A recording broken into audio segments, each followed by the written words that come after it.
Okay, guys, good morning. We'll work on the two scripts that we still haven't finished. So you'll find them in week 10 on Blackboard if you were not in class the last couple of weeks.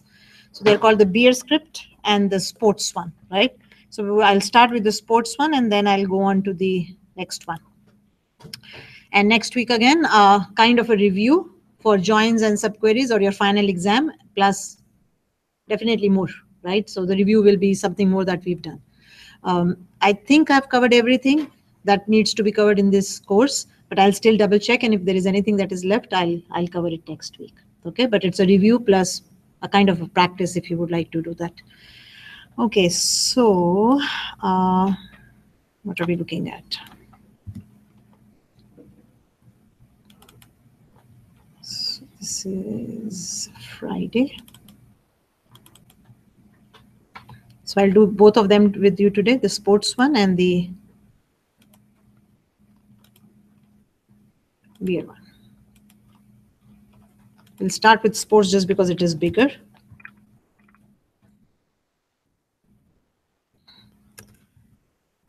So you'll find them, if you don't have them, you'll find them on Blackboard under weekly learning. I think it was called joins and subqueries.zip, week 10. Right? This is where you can pick it up. Of course, it is incomplete. That's what we need to do. They will complete it. Okay. Ready? So let's start doing the first one. And again, if time permits, at the end of the class, if there are any questions regarding the assignment, you can clarify them from me. Okay, if you have started working on it, it's Friday today, so I'm hoping at least you've started working on it. So if there is anything that's unclear, any question that's not clear, my expectations, if things are not where they should be, just ask me. Okay, I mean, almost everything is easy and clear, but there are a couple of questions, maybe the self-join one, maybe the subquery one, which says use a subquery in the field list. Anything to be asked, I'll clarify that. But be very careful to answer them as asked. So if it says use an inner join, I want you to use an inner join. Right? I'm just testing you in everything. If I say answer these now using subqueries, it means subqueries, nothing else, only subqueries. Okay, if it says use exists, then I need you to use the exist one. So the assignment was made to kind of test you in everything that I have taught. And maybe I'll kind of do the same in the exam also. That way you're not thinking, oh, how should I answer it? Not wasting time there, right? And plus also for the exam, I will provide you the ERD for the database on the projector so that you can refer to it as you do your exam, right? So because it helps me at least to do my joins and subqueries. It's up to you, but I'll provide that ERD to you. So I'll make it using the reverse engineering here, and I'll show it to you there. Okay, so that you have it at your disposal. And again, if you are still doing the assignment or still have to do the assignment, remember the ERD is very helpful. ERD kind of gives you the relationships and what field is linked with what and so on. It kind of gives a clear picture, so it will help you to understand it. The second thing to be kept in mind, I've asked for an ERD, a hard copy of the ERD, right? This hard copy was to be submitted by Sunday, but because I don't see you and neither do you see me on Saturday, Sunday. So what I've let you do is I've said, okay, submit me the soft copy by Sunday and then give me the hard copy next week, whenever you can, as soon as possible, right? So that I can start marking it. Okay, so I need that hard copy. Also keep in mind that the ERD that the MySQL workbench makes may not be right. I'm not saying it's not right or wrong. I'm just saying may not be right, because I did find a discrepancy once when I was doing one of the ERDs. So even if you're taking a printout, double check that it is okay, right? So double check the relationships. And also don't assume I know what the key means. I mean, I have no clue. You tell me the key symbol is for the key. The red key symbol, if you're using colors, is for foreign keys. There is a one-to-many relationship. You tell me everything. Don't assume that I understand all that. I don't. Otherwise, why would I be asking it from you if I know everything? So give me the diagram, make a legend or a key on your sheet so that I know what means what. You can make it by hand. There is no problem. You can use whatever you like. You can use Visio if you like. You can even use Word if you like. It's not a big deal, right? But whatever symbols you can use PK for primary key, FK for foreign keys. You can, or use the key symbol, whatever it is. It really doesn't matter. But I must know what they mean. I don't know nothing till you tell me. Okay, keep that in mind. Okay, so let's start with the first script. The first script is about sports. Some players whose information is available, the matches they have played, the penalties they have given, the matches they have won, who is the captain of which team, the teams that are available, and so on and so forth. I think there are 5 tables if I'm not mistaken. Quickly we'll go through them. Don't forget your storage engine to be InnoDB. Foreign keys are only enforced in InnoDB. See that you have them set, and set them in your script so that when I run it, I'm okay with it. Okay, so don't assume anything at all. You cannot assume what your environment will be. So when you write your code, when you write your script, see that that's perfect, that it will run under the circumstances that you want it to run. Right? So don't assume, oh, does DreamHost has an older version actually of MySQL, 5.6. It is running on 5.6 instead of 5.7, which is the latest version. We all, I think, have latest versions on our laptops. So we wouldn't know, right? So we don't know how it works. So it's always safe to do things that way. And when you give it to me, please see that it comes back to me in the manner I can mark it. So add your create statements or database or whatever and do it. So your final exam will be very similar to what you're doing right now in your assignment. So please do it well, right? If you're doing it with somebody, definitely please see that you do it together. You learn from it, learn from each other. So after the reading break, we've kind of done advanced select statements, right? We've also done normalization. We've done joins and subqueries, and we kind of did a little more of alter, right? We also did a little more. We had done alter before the reading break. So keep those in mind that the emphasis will be on these topics. So the emphasis will be on normalizations, joins, subqueries. The little bit of alter that is left, you may require to alter a table or something. And what else was new? That's what we've done new after the break. Okay, so normalization is also a big part. So simple question like, is this table in third normal form or is this table in the second normal form? You should be able to do it. Okay, I'm not going to give any more assignment now. There is one on normalization, but I think it's done now. I'm kind of done. Because that was on how to convert tables that are not in normalized form into normalizations. It was just on paper, basically. I could have marked it, but I think it's enough now. So if you need any question, if you have any questions on normalization, see that you ask me next week so that I clarify them for you. Okay, so please open up the sports script. We'll quickly go through the tables that are available. Again, my drop statements are kind of useless because I drop my database before even I start my script. These were only written for students who work on DreamHost, and also on DreamHost, be careful to delete the children tables first, to drop the children tables first before you drop the parent table. Logically, that's the sequence, right? You can't say, oh, drop my parent table and the child table still sits there because there is a foreign key constraint. Okay, so I mean, I'm kind of removing my drops. I don't need them, but maybe the DreamHost users will need to figure out if they have a problem. And if you have any problem, just come and I'll kind of try to figure it out with you. Okay, so I've removed them because I don't need them. It kind of looks useless in my script because I have a drop database right at the beginning. Okay, so the first table is about players. A player has a player number. Again, notice that it's a different format or a different convention from what I usually use. I use the underscore, but both are available. You know, in MySQL, you can use either. You can use the Java naming convention, or you can use the underscore. I've stuck to this because I just took the script from somewhere and I didn't want to change it. Too much work, right? And it's correct. There's nothing wrong in it. As long as I'm consistent in one script, it's fine. And some of you use either. So there is a player number, a player name, initials of the player, the birth date of the player, the sex, the joined when the person joined the league or the team or whatever, and then the address. Notice how the address is written in 4 different fields. Again, it could have been together. For whatever reason, they put it separate, and it's saying no repeating fields are seen. And anyway, I mean, addresses can be either put together or in different fields. In the first normal form, all it says is it should have a primary key, which it does. And also there should be no repeating groups of data. So the address, though it has house number, whatever, it's not a repeating group. It has different parts in it. Or in other words, we also say that every field must be atomic in nature. It can be broken down further. So the definition of atomic field will hold. Every field is atomic in nature, right? Atomic means cannot be broken down. And again, some fields are not null and some do not have any definition, which is fine. And I'll leave it as I said, just because I've just taken the data. Then the information about teams. So there are teams, and the team has a team number, has a captain and has a division. And please understand, it's quite obvious that the captain value has to match one of the player numbers in the players table. So here is an example where the field names are different. Till now, we've always had our field names the same. Our foreign key name was the same as our primary key field name. Just to show you that it can be done. So it's not by name that they are matched. It's by the foreign key constraint that they are matched. So the foreign key constraint says the captain references the player number in the player table. So the captain is not the name of the captain. The captain, if you notice, is an int. It is a player number, right? It is a player number. And of course, this player number should occur in the players table because of this references. And the primary key is the team number. And then the division, right? So these are the three fields in the team.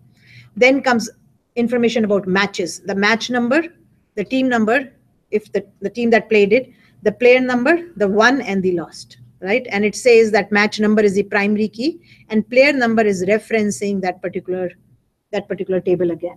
So it's giving you information about which player played in which team, in which match, and was it won, how many were won and how many were lost. So statistics about the player, right, is winning or losing statistics. Then come the penalties table. Of course, players will pay penalties. Some may not, some may pay many, but whatever it is, the penalties table has a payment number because it's on payment, how much was paid, who paid it, on what date it was paid, and what was the amount that was paid. I think we can very kind of, without any problem, we can change this to unsigned for sure. Right? It won't matter. I'm not changing the not nulls and so on because maybe there are null values or whatever in the data, but this is a easy change and a useful change, right?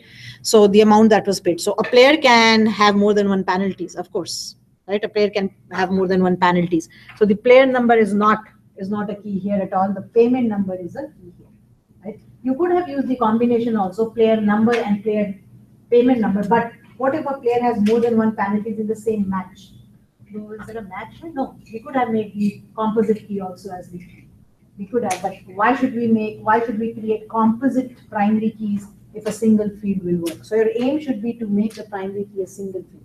But if not, then you can always go composite or always go an auto increment. Then comes the table which says, is the player number a member or a captain or some kind of treasurer, secretary of some committee, right? And I've made a note there. Looking at the data, I've made a note there. A player can be a member of only one committee at a time. I mean, this information we'll kind of need in our queries or whatever if we need. From what I understood, I added that comment because if you notice, the key of this table is player number and the begin date. So now if the combination player number and begin date is the key, then, and if the person is a committee member of more than one committees and he or she joined it on the same date, then that can be the key. So looking at the key, I said, you know what, I made this restriction that every member is only a member of one committee, whatever, whether member or whether president. So it is only, the player is only involved with one committee. Okay, that's what I've kind of said, so that key, the player number and the begin date makes sense. Because as I said, if a player is a member of more than one committees and the committee was joined on the same date, then that can't be the key. So looking at the key and looking at the data, I kind of put that comment. That's what I understood from the data. And it makes sense if you look at the data. So to start populating the data, there's the players table, right? So the data was given like this. I mean, they were blanks or whatever, and I didn't bother because it's just neater. If you notice, it's kind of easily readable. That's how it has been done. All names, all initials, date of birth, gender or sex, the year they joined and everything, their address is all kind of indented properly at the right position. So I kind of left it. It's just easy to read. Notice the last field has null values, and therefore as I said, I didn't touch their not nulls or nulls because I thought, what if they have null values? So you can go unsigned. There is no problem in going unsigned, and you should say unsigned with amount, but otherwise else, I didn't touch anything and I didn't want to. Small int made sense to me, though I thought tiny int would also do. A tiny int unsigned was also not bad. But I'm not sure how many matches are played and so on, so I kind of left it alone. But in the small int, you could go tiny int unsigned. Okay, you could do that, and it's logical. There's nothing wrong in it. Number of matches won or lost is a tiny int is good enough for me, 255. But again, I wasn't sure, so I kind of left it alone. Then comes the team tables. So there are 3 teams, 1, 2, and 3. The captains are 6, 27, and 112. The 6 are basically coming from here. So R. Parmenter is the captain of the first team. Of the second team, it's D.D. Collins. And of the third team, it is I.P. Bailey. Right? So those are the captains of these teams. So these are just numbers. Captains are just numbers. And if you notice, it's a foreign key. The captain number is a foreign key which is drawing its value from the table players. Okay, so I can't have something that's not there. Then comes the matches, and of course this is not making any sense at all because they're just numbers. But they start making sense when you show their names or values or whatever properly in the select statements. And the last was penalty, what is the penalty number, who did it, on what date was it done, and what was the amount that was paid. And then the committee members. So notice how some members don't have a start date. Like when did they start? That information is not available. They're just a member.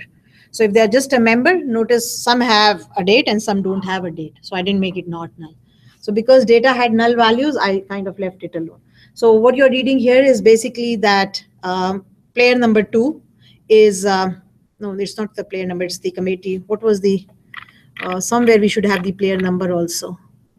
Player number and begin date. Okay, so player number and begin date. Okay, so 2 and 2. Please notice I have 2 and 2, but the second date is null. So the person was a chairman from this to this. Now he's no longer a chairman. He's a member now, and he's still a member. So you could kind of assume that if the end date is null, you are still a member or the secretary or the whatever of your committee. You can kind of gauge that, right? Now, gauging is something that may be different for different users. So if in an exam or in an assignment, I always make it clear what I'm expecting of you. So if I could say the value null in these ending date means this position is still being held. Okay, so something, I'll give you that something that you don't have to make guesses. You don't have to assume something. So there are 4 records of player 8. But notice he or she, I think they're all he's. He was a chairman. Then the dates are not in order, but he was a chairman, a treasurer, a secretary, and right now he's a member. Right. So you do see. So I couldn't make player number just the primary key. The player number and the begin date together was the primary key, because here is information about all players, whatever positions they held in any of the committees. But from here, I kind of figured that at any given time, a particular member can only be a member of one committee or whatever, can only belong to one committee. Otherwise, there could be a problem in begin date and player number together if the player starts on the same date in committee A and committee B. So I kind of, again, looked at the data, and that was my assumption, and I've written it there. And then comes the normal select statements. So please run it once so that we have, let me just save it as a, so that I don't lose, though it's not necessary now. And let's run it once. And once we run it, then we'll have the database ready on our, wherever you are saving it. And I'll be able to draw the ERD. So that when I start answering questions or queries, I know what I'm talking about. So this was called DB Sports, I think. I don't see DB Sports. What was it called? The database that gets DB Sports? Yeah, so why don't I see it? Yeah, DB_sports. DB_, there it is, sports. So choose the database for which you have to make the diagram. And 5 objects, there were 5 tables. And there we go. And there we go. So again, you can use whatever makes sense to you. I like to go with this symbol where it's kind of telling me what's related. Which field is related, it kind of helps me. But again, it's entirely up to you. Hopefully, when you make the ERDs, you try to look into what are non-identifying relationships, what are identifying relationships, and so on, the dashed line and the solid line. Read about it a little. Remember, when an assignment is given, something is expected from you also. And then the 1 to infinity, we know what infinity means. But again, when you give me the ERD, I have no clue what that symbol stands for. So you can tell me it's 1 to many relationship. The many is also shown by M in some cases, the crow's feet in other cases, and infinity in some cases. They're all common, right? But again, I have no clue what they mean. So when you pass this to me, double check that it is correct, that everything is fine, the relationships are correct. Where it says one to many, there is, where it says one to one, there is, whatever, right? So you will just not take a printout and give it to me. You will double check that it works, and of course give me a legend or a key to understand what these are. Okay, so as we know, for your information, the yellow is the primary key, and anything in yellow and red, any key symbol is the key, right? Primary key. But when you see a red as also the color of the key, it also means that this is a foreign key in another table, right? The blues are saying these are not null fields. Anything that is a diamond but doesn't have a color is null fields. And Amanda kind of told me yesterday that anything that's a red diamond is a foreign key. It doesn't have the key symbol because it's not part of the primary key, but it is a foreign key from another table, right? I hadn't seen the red symbol before. I don't remember, but last time I think Thomas was looking it up. Yeah, so Thomas was looking it up. I don't remember what Thomas came up with, but now that we have a red diamond here, what it says is, so if you kind of notice this one, so payment number is the primary key of this table, right? And the red says it is a foreign key whose value is drawn from this table. Foreign keys values usually will be drawn from a primary key field in the other table. Usually, it's not always the case. It could be drawing its value from a non-primary key field also.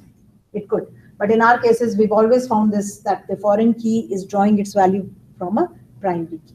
But that's not the case. It's not a rule, just so that you know. Right, so again, if you are giving me something like this, if you're giving me this printout, perfectly fine, no problem at all. Give me a legend with it. What do the diamonds mean? What does the key stand for? What's the yellow key? What's the red key? Whatever, if you're using any color, if you have a color printout. That's what I want from you. So the dashed means what? What does infinity mean? What does the solid line mean? Okay, so the legend must be there. Okay, so the table is ready. Let's start answering our queries. Okay, so we'll start. And again, I've kind of placed how I could answer them. So I've said, show it to me using an inner join and outer join as subquery. Since I've already answered them, I know that this is available, but that doesn't mean that's the only way. You could be doing maybe a left outer join or a right outer join or writing it differently. But again, keep in mind while you're writing queries that you should say, oh, this is the most efficient one that works, right? Because there are three ways. They won't all be efficient. One may be, the other may be really poor in its execution time. So when you write queries using joins or subqueries, please keep in mind that you are kind of also thinking that, is this the best way or is this not so good? Keep that in mind. Okay, let's see. It says find the name and initials of the player coming from table players, right? Name and initials coming from table players for whom at least one penalty has been paid. Or in other words, a penalty has been paid. At least one means one or more. So that means a penalty has been made. So if you go to your EER, Enhanced Entity Relationship Diagram, so what do we need? So the name and the initials are coming from here, right? So that's table players.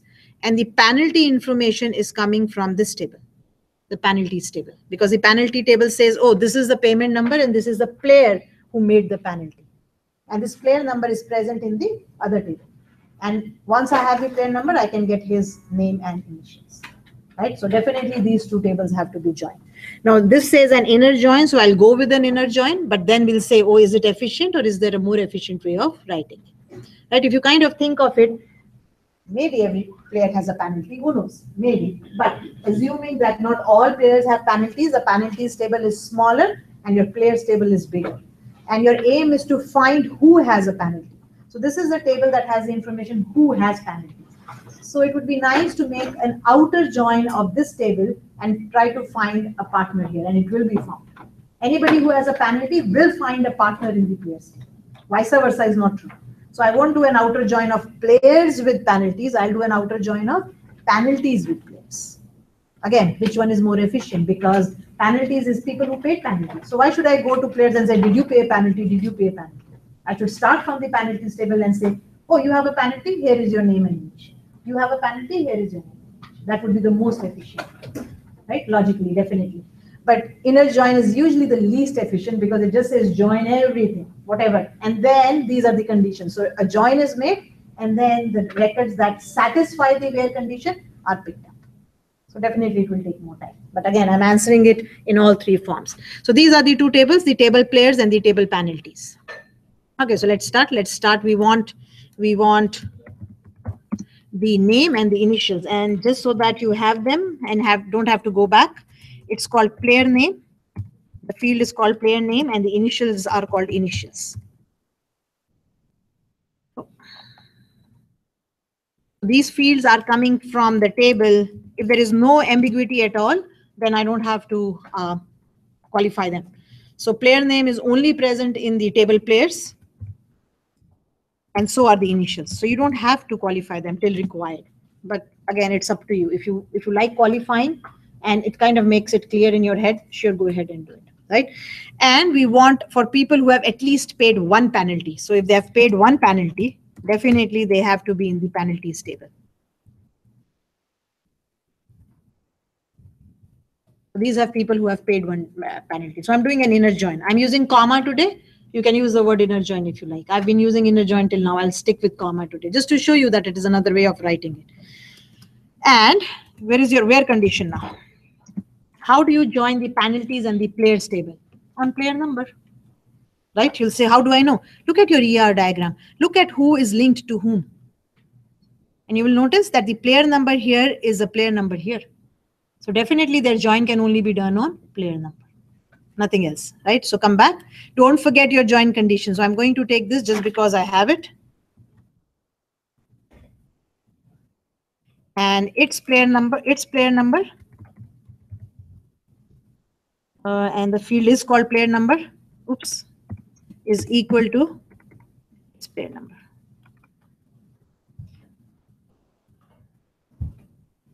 There's your, there it is, done. Right, so join the tables, and join will only be joined when the player numbers are same. So definitely penalty people, the penalty players are in the player table. So if you want to use, you can use inner join instead of comma, or another one that you could use here is, of course, the natural join. Why? Because the field names are same. And the field names are same, and you are joining on equality, then you can do this also. Right?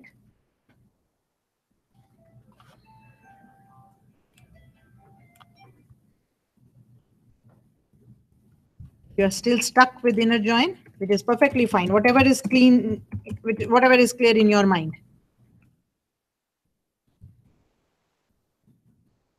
There. Right? I'll stick with commas today. We've done inner joins quite a while. With inner join, the advantage is that you can remember, oh, I'm doing an inner join. The comma doesn't make you always remember. The word inner join says where is the joining condition. But you could miss it anytime. Like it's not a big deal. So don't miss them, right? Be careful in your assignment and in your exams. I've seen this over and over again. Joining condition is not there. All answers are wrong. Of course they will be. Right? So this is what it is. People who have paid penalties. Now to double check who's paid penalties, we'll go to the penalties table and we'll know what it is. And one person can pay more than one penalty. So think about it. If one person can pay more than one penalty, his name will occur more than once in your result. So you could use distinct. You should use distinct. If it says, doesn't matter, show me them as many times, then it is different. So here is the penalties table. Payment number, player number, date, and amount. And people who have paid penalties are here. So 1, 2, 3, 4, 5, 6, 7, 8. Is that the penalties table? Yes. So 8 people have paid penalties, but notice 6 has paid it once, 44 has paid it thrice, and 104 and 27. Oh, 27 has also paid it twice. So at the end of the day, we have 4 penalties. 6, 44, 27, 104. The rest are repetition. So repetition will come because you're just joining. You haven't said, oh, only join if they're unique. I'll show you how to do it, of course, but that's not what we've said. So from what we have right now, we should see 8 records. We counted 8, I think, right? So 1, 2, 3, 4, 5, 6, 7, 8. 8 people paid penalties. There is their information. And if you notice, there were people who had repeated. So Collins, D.D. Collins has paid it twice, and E. Baker has paid it thrice. So if only distinct names are required, all you will do is put distinct in front of it here. That's one way. You could use group by, which, I mean, it's not my favorite, but you could always use a group by if you like. You won't use both of them, of course.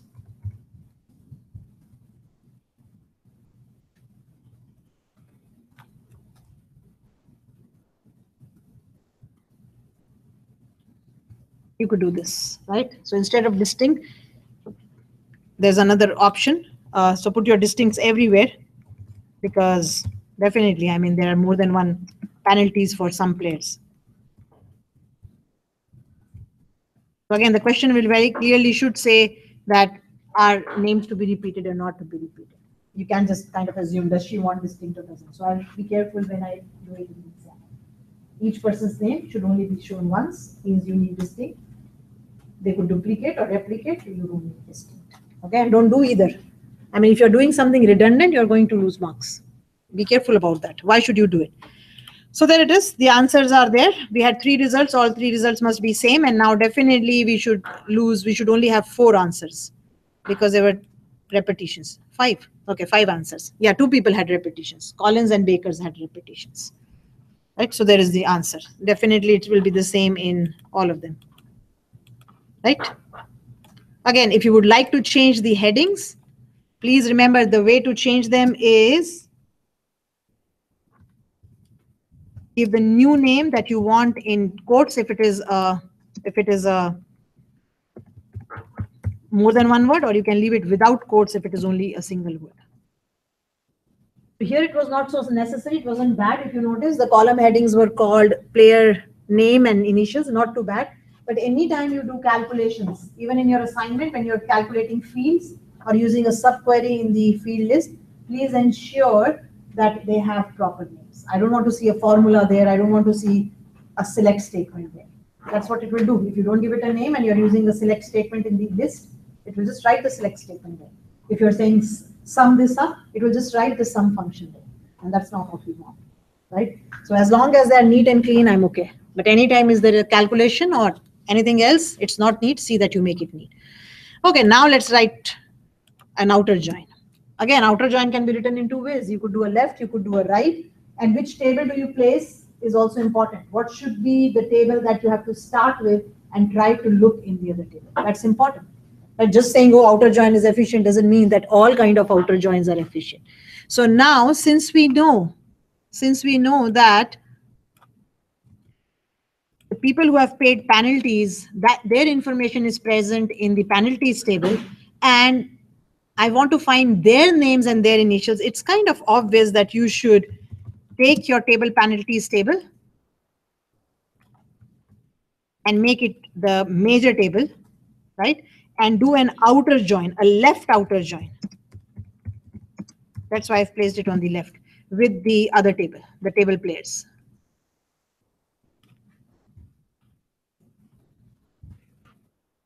Right, so again, left outer join is efficient, but that penalties should be on the left side and players should be on the right side. Because penalties is the table which is giving you who paid a penalty. So why should you make an opposite pair? Right, so who made a penalty is where you go.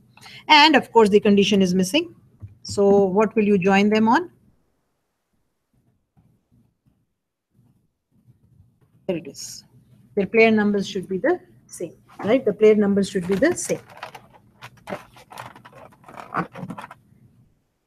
This way, you are saying is pick up a record from the penalties table and find its partner in the other table. And it will always find a partner. So I don't even have to bother saying, oh, do I have to pick up records that are not null or null? Logically, no. And anytime you have a kind of a, what do I do? Is it right or wrong? Just first run it and see if it works. See if there are any records that have null values. But logically speaking, every record in the penalties table will find a partner in the players table because it's a foreign key. So that should give you the same answer. So again, left outer join is efficient, but in this order.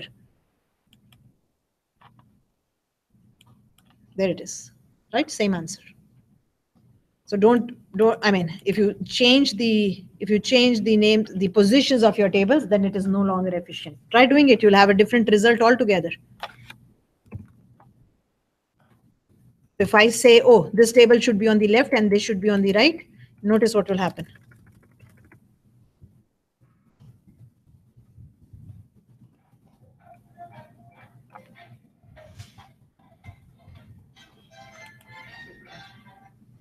Right? Notice what will happen. Now this is saying take a record from the players table and find a partner in the penalties table. Now it may happen that a particular player doesn't have a penalty. Like we see it, we have it.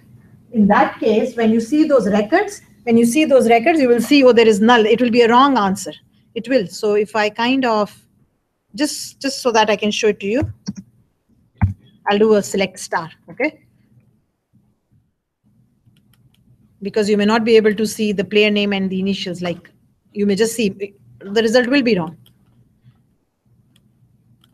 So notice I have records here who do not have a penalty. Those guys don't have a penalty. Therefore, you see null. It didn't find a partner. So you could say, oh, I can use this. And can I say where payment number is not null? Sure, you could. But then again, you're making it inefficient, right? You're adding an extra condition. It's not wrong, but it's not the most efficient one. So if I wanted to do this, if I wanted to use what I've done, I have to remove these records. I only have to pick up those where there is a payment number or where there is a player number. So you could add it. And you may not realize this mistake if you don't have the star. See, you may not realize this mistake. You'll say, oh, I'll run it. And you'll see a list. You'll say, oh, it works. But unfortunately, that's the wrong answer. Why? Because not all these players had a penalty. They didn't. It's actually all the players in the players table. So just seeing answers, don't assume they're right. So I won't give you large data so that at least you can double check afterwards. Always double check your answers. In exam, it's kind of a little difficult, but at least in your assignments, do it. And you can kind of not do it in the exam also. So it looks as if the answer is okay, but it is not because we just saw it. So if you want to go this way, you will have to add another condition. You'll have to add it. You'll have to say where. So I only want to pick up if they have a partner. So you can use anything you like. We know there is a payment number there in the other table. Is not null. You're basically saying this person has a penalty. And now it will be right. Now it will be correct because I'm only picking up those records. I'm only picking up those records which have a partner.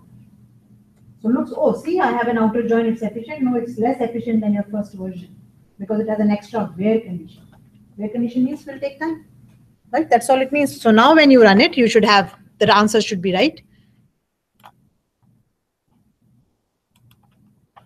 Only 5 on record and on 5 on record. So according to me, this is the most efficient one.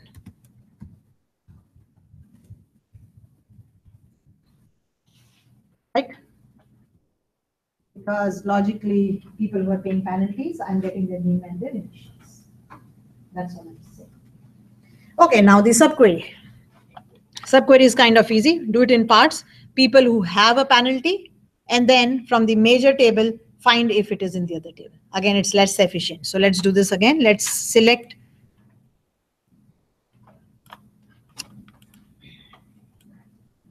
Let's select their name and their initials from this player. But what? Where? This player is in the other table. So this player's number is in. And your subquery goes here. Remember, subquery always goes inside the round brackets. So we want to do a select from. So what are we selecting? We are selecting player number from the penalties table. Again, this is less efficient. You're basically kind of checking every player. You're kind of doing the opposite match like you did here. Same thing. Pick up every player from the players table and see if he is in the other table. Right? So again, you can always kind of run it in parts if you want, but logically look at it. Who are the players who paid a penalty? Here it is, the players who paid a penalty. And then find the names and initials of all those players from this table where the player number is in, not equal to in. You can't go equal. Equal will give you a syntax error, a runtime error, not a syntax. It doesn't bother about syntax. I mean, it's not anything wrong in using equal. But remember, there is a list that comes out of how many players have a penalty. This is a list. 192 is a list. So you have to use in. Okay, and this will work too. Select distinct. Do I need distinct here? I don't think so. Pick up one, find if he's here. Yeah, we won't need distinct here. Because there's only one player. I don't think logically. Think about it. Player 1 picked up. Do you have it there? I don't think we need distinct because it's a primary key in the first table. Yep, primary key in the first table. A player number only occurs once, right? So if I'm picking up and finding, it won't occur again. So I don't need this. So distinct may not always be obvious, but if you think about it, you will figure out. But it's always double check if you want, right? But here we don't need it. And maybe then in this left outer join, because yeah, we won't need it here too. Because when you start from the players table in which it only occurs once, it's fine. This also doesn't need it. Oh, okay. Now why does it need it? Oh, because it pairs up with all the partners. Oops, okay. It pairs up with every partner, not only with one. Yeah, this needs it.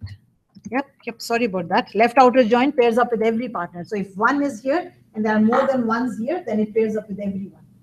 So therefore you can't use, distinct is required. Whenever there is duplicates or replicates, distinct is required. So there it is. We've answered our first query using all three. Right, so again, it's just a practice. The more you practice, the better you will get. So I'll try to bring more practices next week as a review, and so that you can practice more and more. At the end of the day, you'll benefit from it. Okay, I'll see if I can put them on Blackboard beforehand, either today maybe. Okay, it says now 1B, since it's a 1B, it's something to do with 1A. Find the name and the initials of the players who have paid no penalties. So it's kind of a minus if you think of it, right? Same concept, you have the two tables, but now people who have not paid a penalty. So if a player hasn't paid a penalty, he won't find a partner in the other table. That's what it is. So in this one, again, you can do a join. Can I do an inner join? No, I can do an inner join. Think about it. I mean, joining is done on, if I say it doesn't find a not equal to instead of equal to, but then it would, no, I can do an inner join here. Inner join won't work. You will say, oh, why, let's join on not being same, player numbers not being same. But if you do that, then what will happen is player 1 will not join with 1, but can join with 2, 3, and 4. Right? No, inner join won't work. I don't think so. I can try, but I don't think it will work. Logically, it will not. So if you pick up the same query that we did here, and you will say, oh, here we were joining on the same. Can we do this? Is it as easy as this? Let's say it is not equal to. Why don't we just do this? So join if it is not equal. But this will create problems. Because what will happen is, the first player can join with many here. So even if it joins, it still has a record for not joining also. I don't think this will work logically. 1 joins with 2, 3, and 4, for example. Yeah, but 2 could have another partner. No, this will not work. This is not the right answer. Nope, yeah, it's not. You see logically what is happening? This is what is happening logically. So let's say we have some players here, 1, 2, 3, 4, 5. Right? Suppose these are my 5 players, and 1 has paid a penalty, maybe twice, doesn't matter. And then 2 has paid a penalty, and then 4 has paid a penalty. Now I'm saying join when they're not equal. So 1 will not join with 1, 1 will not join with 1, but 1 will join with 2, and 1 will join with 4 also. This one will join. Now 2 starts. 2 will not join, 2 will join with 1. Right? And 2 will also join with 1. And 2 will not join with 2, but this person has paid a penalty. But this information has already been kind of incorrectly recorded here that he has not paid a penalty. So 2 has paid a penalty, but because 1 was able to join with 2 on not equal, this will say, oh, 1 and 2. 2 hasn't paid a penalty. That's what is happening. Right? That's why we have a wrong answer. It won't work with an inner join. Okay, so that's not the right answer, of course. Now that means we need a outer join. Let's see if we can do it with an outer join. Yeah, it can be done. It's not a big deal. It can be actually done how you did it here. So inner join is not possible. You can make a note for yourself. So I don't know if you want me to keep it there.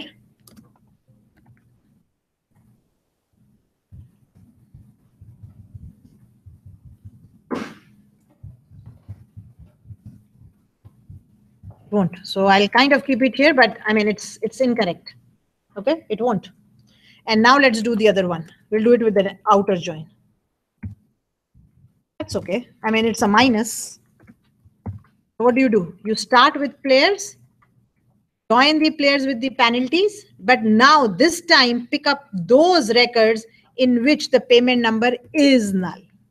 So that means these players don't have a penalty. So which records to pick up is different. In the first one, you were picking up those records that found a partner, is not null. In these ones, you are picking up the people who do not have a partner. That means their payment number is null. So leaving those 5 people that we have in the list, we must see the other names now. Right? So this is the outer join. This time you have to have the players on the left-hand side. Why? Because you're trying to ask this question. Did you pay a penalty? Did you pay a penalty? Did you pay a penalty? There is no table which has names of people who did not pay a penalty. We have the ones that paid a penalty. So I'll have to start from the players table and I will say, do you have a partner in the penalties? Yes. Oh, you've paid one. Do you have a partner? No. If you don't have a partner, then of course you didn't pay a penalty. This one says you don't have a partner. Right? So this will work. This should work, but the inner join will not work. So let's try it. So there were, I don't know how many players. Let's double check. 5 paid a penalty. And of course, none of the names are occurring here again. Those 5 names are not occurring here. And the 1, 2, 3, 4, 5, 6, 7, 8, 9. 9 and 5, 14. There must be 14 players in your table. Table committee. Okay, so it's not in sequence. 14 players. 1, 2, 3, 4, 5, 6, 7, 8, 9, 10, 11, 12, 13, 14. 9 plus 5 is 14, right? 5 people paid penalties and 9 did not pay penalties. And they cannot occur together, like they're 2 different tables.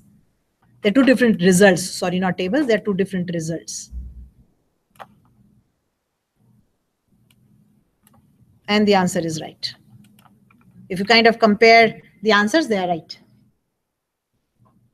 Right, so there were 14 players in all. 5 players were paying penalties. So 9, the answer is 9 have not paid penalties. And of course, the names should not match. Like you can't have the same name in both of the tables. Obviously, logically, right?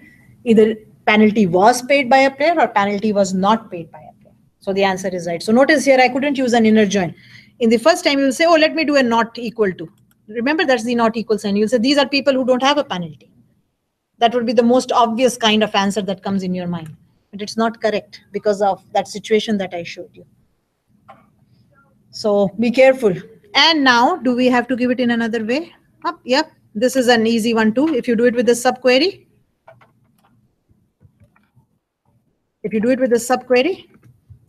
All you have to do is this player is not in the penalties table.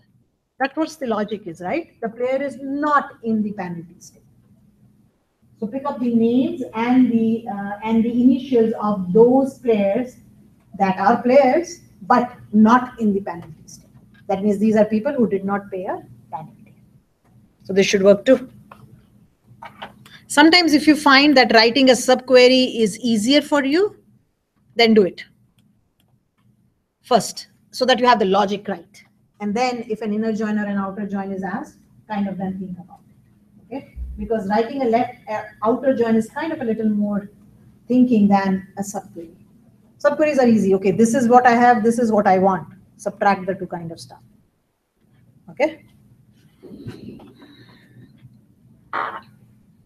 Okay, so that works too. So same thing, but of course the opposite. This one is saying not in this set, and this one is saying is null. That means you didn't find a partner. Right, so that's 1B done.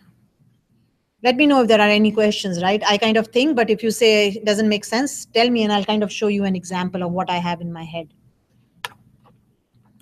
Okay, let's go to 1C. It says find the name and initials of the players for whom at least 2 penalties have been paid.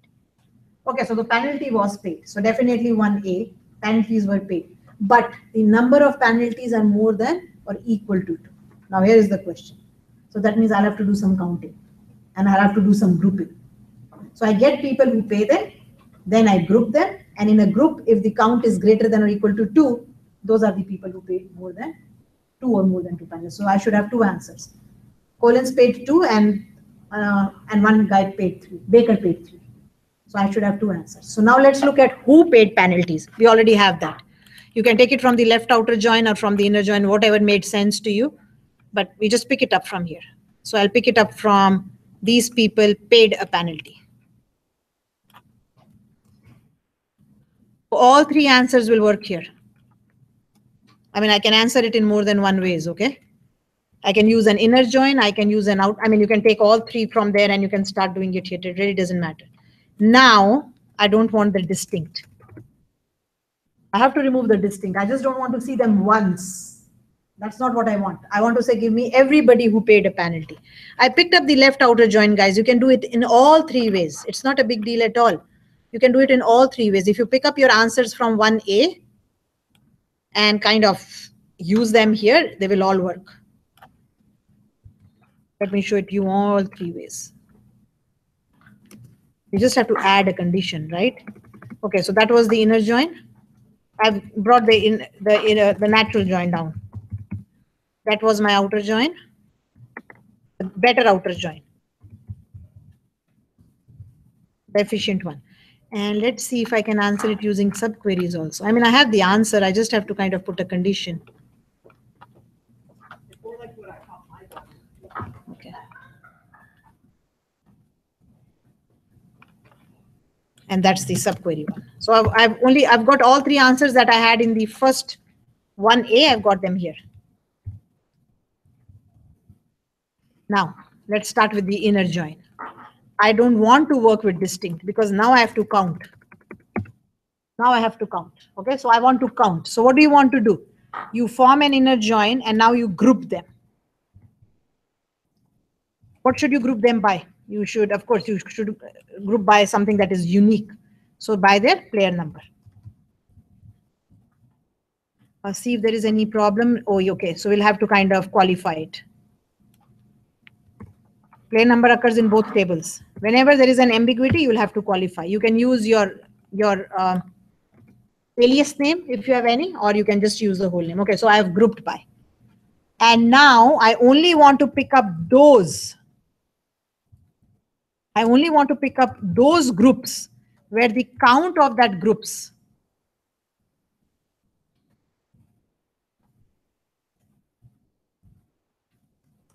is greater than or equal to 2, or you can say greater than 1.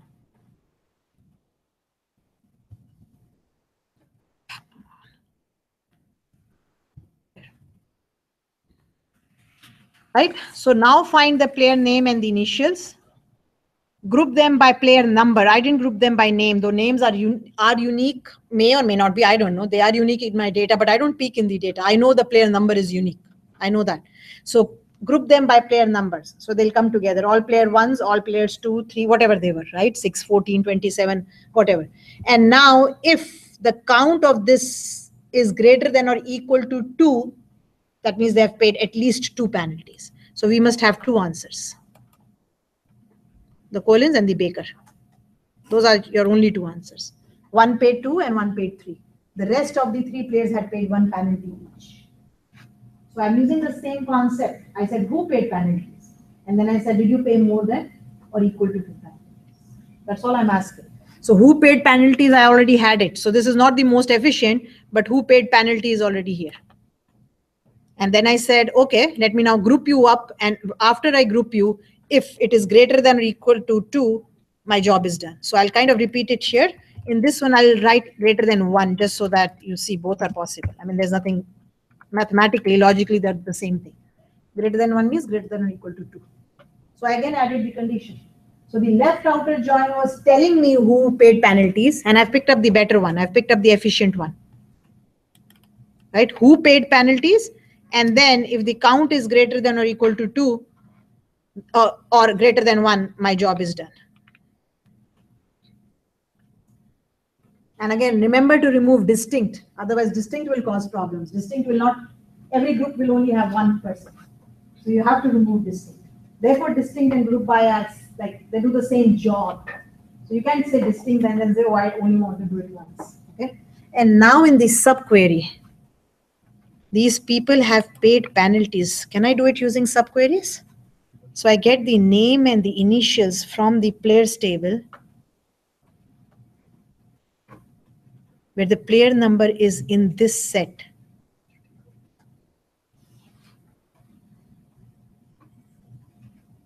I don't think I can answer it using the subquery, because I'm going from the player table in which every person only occurs once, right? And then I'm saying, are you in this set? That's all I'm asking. Are you in this set? If he is, I print it out. I don't count it. I won't know, because I say 1, are you in the set? Yes, out. 2, are you in the set? No, don't print. 3, are you in the set? Print. So there's no way I can count them. What about the inner subquery? Can I do something in the inner subquery for counting them? Will it help outside? I doubt. So if I begin with the penalties table, I say select this from, okay. Think about this. Let's say select all those player numbers from the table penalties. Only select those player numbers from table from penalties where the count of the player number is greater than 1. Right? So I've picked up those players where, select this from this. Can I use just without a, yeah, I can. Why not?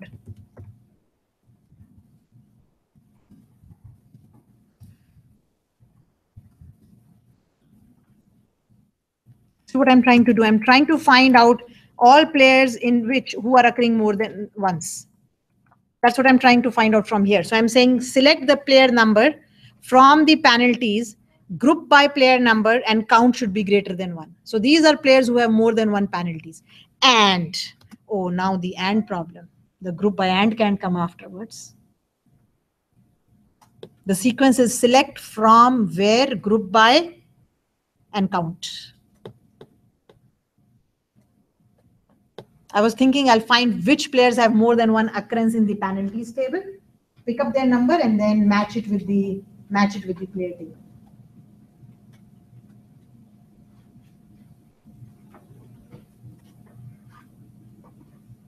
Oh, okay. I could be wrong. I'm trying. It's just logically, I'm trying to see what I can do.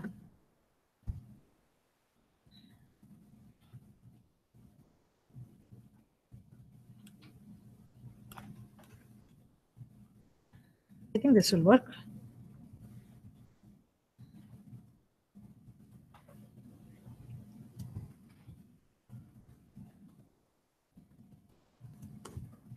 What does it look like here? Unexpected player number? Doesn't table penalties have a player number? It does. Oh, it's looking for a where. It's looking for a where. What if you don't have a where? All you're saying, pick everybody up.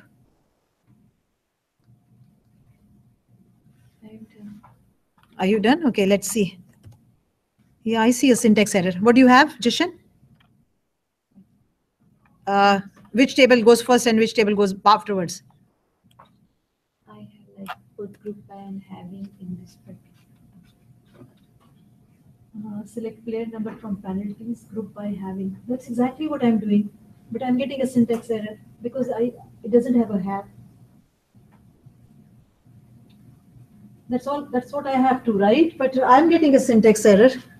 See exactly what you have. I'm saying select the player name and the initials from players where player number is in this set.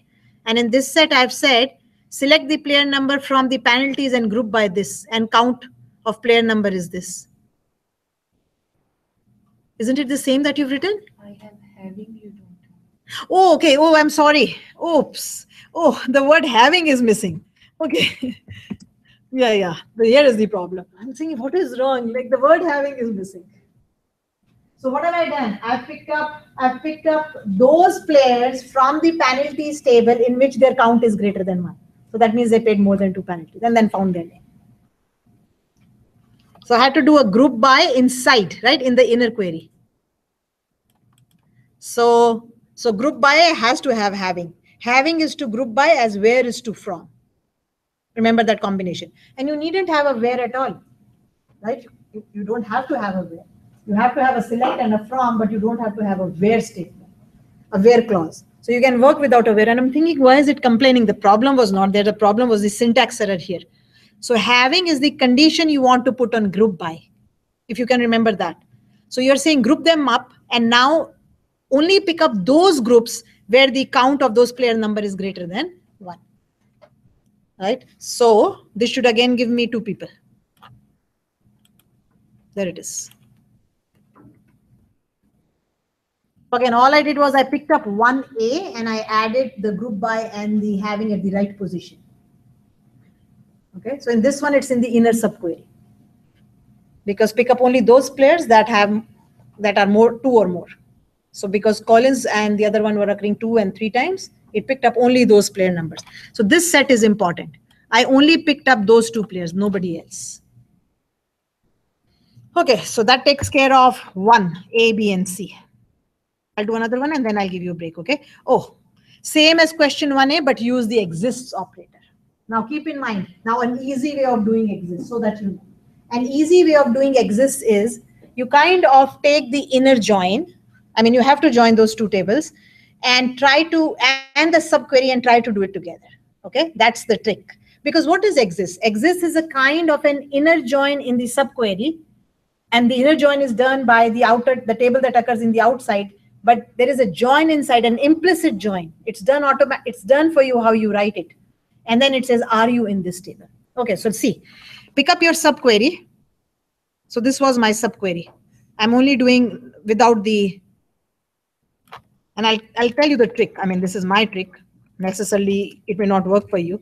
Okay, so what am I saying? I'm saying pick up the table, pick up the name and the initials from players where the player number is in this table, right? That was my subquery. That was my subquery. The exist is a correlated subquery. That is what it is, okay? And exist is a subquery. Now what you have to do is you have to remove this in, right? You'll have to say where exists. And then in the inner table, you are going to say, here you are going to kind of put your where condition. So if you want to keep it in 1 line, it's up to you. I mean, usually when we say exist, we kind of want to read it in 1 line. But what are you saying here? You are saying where this player number that you're talking about here. So you're putting your joining condition with the outer table. This player number is equal to the outer player number.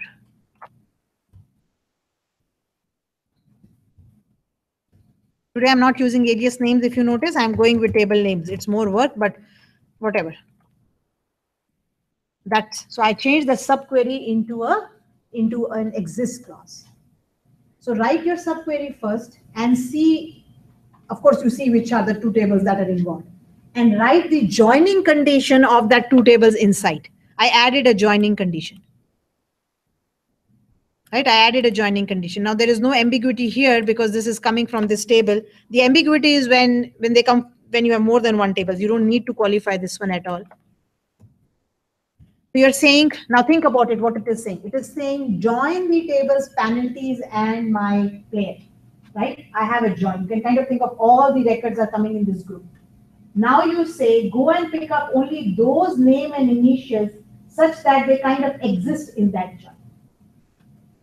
Right? That's what you're trying to say. So you're trying to say that pick up the names and initials of those players where such a player exists in this table, in that join table. Okay, so if I now do this, I should again have the same answer. It's a correlated subquery. Oh, something is wrong. What do I have extra? Oh, these are people who paid penalties, right? What is the question? Same, but yeah, these are people who paid penalties. Oh, it's correct. I was thinking the other 2 answers now because we were doing not paid penalties for so long. Now these are people who paid penalties. Remember, 5 people paid penalties. 5 people paid penalties. And I don't need a distinct because I'm picking up the name and the initials from the players table and there the player number only occurs once. So the easiest way to convert a subquery to a correlated subquery is write the subquery first. And then now think, what was I trying to do in the subquery? I was trying to find those people that had penalties. So let me do a join inside. Let me say, how am I joining these two tables? That's what kind of a subquery does, right? It says, I'm going to join the table penalties and players on the common ground. So what does it give you? Only those records in where you could even just say, you can even say a select star here. It really doesn't matter what you select here. All you are doing is you're trying to match. Are you present in that set? Are you present in that set? That's all you're doing. So even a star will do, because the inner query is not giving you the answer. The outer query is giving you the answer. So what you select here is important. What you select here is really not important. I mean, you can give a star and it will still work. Right? Because all you're doing in the inner subquery is that you're trying to join the two tables, penalties and the players, and you're saying here is the join. So it doesn't matter what you choose. Your records are there. Now you're saying, players, do you exist in that table? So therefore we say where exists. And now it is very easy. If I wanted to find people who don't have a penalty, see, all I'll do is I'll say you don't exist in there. And these are people who do not have a penalty. So these are people using exists operator, and this is basically the second question, people who don't have a penalty. This is 2 now. No, 1B, 1C was, which one was it? Find for at least 2 penalties, no. Who paid no penalties. This is 1B. So you can make another one here. You can say question 2, A if you want. And question 2B if you want. Oh, fast. I'm hoping it will work, like logically it should work.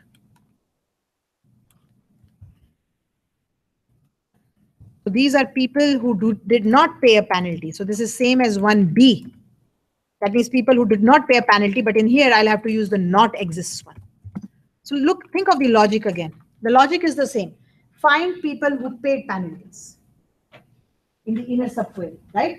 And then now find the names and the initials of those players that do not exist in this join.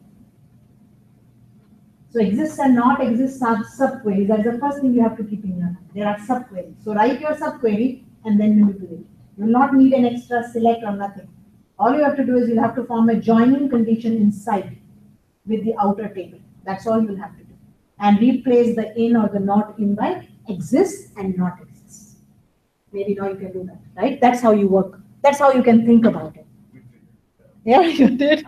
Yeah, I looked at it. I said it's too difficult to explain on the email. It is sometimes, right? But when you kind of listen and do, then it makes more sense.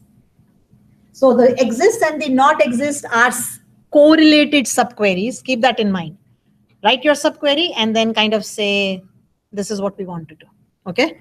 So sometimes I can't answer your questions through email because one, it's too much to explain. And I say, okay, ask me in class. That's why I've said, I gave you time and I said, keep asking me. Come in my office hours if you want, or ask me in class. I'll answer your queries. But if I see an email, it's kind of difficult. Okay, so these people did not pay the penalty. So we should have nine people, right? And of course, it should be a disjoint set. 1, 2, 3, 4, 5, 6, 7, 8, 9. There it is. So definitely you're going to see exists and not exists in your exam. Right? You will. Like I've done it, you will. So just if you know the trick, you're good. And it's not a difficult trick. It's just a subquery that you're kind of doing with the exist. Okay, we'll take a break. Okay, we'll take a break because once I start 3, then it will take some time. We'll take a break and come back and complete this.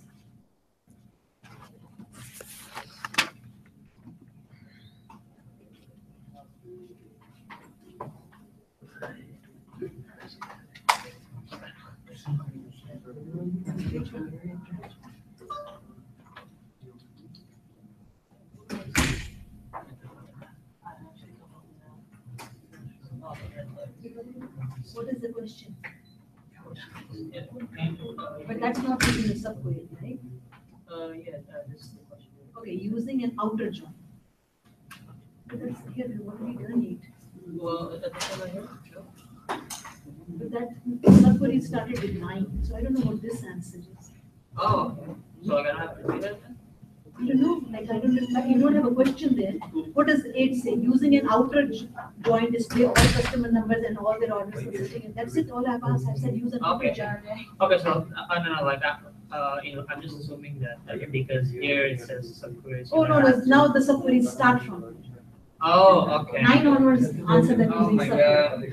god. But till 8, I'm telling you what to do, and then after 8, I'm saying everything else now is a subquery. 9, 10, 11, 12, everything is a subquery, no joins, nothing. Okay?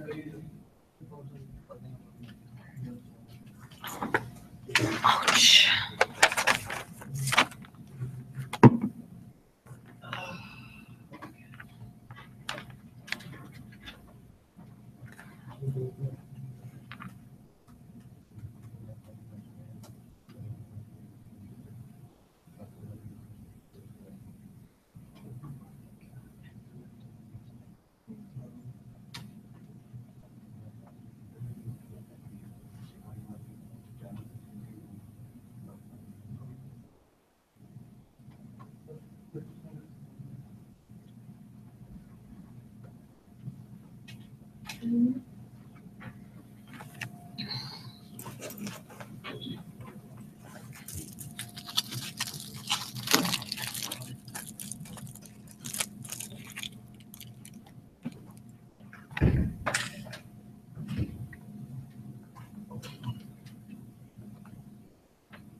When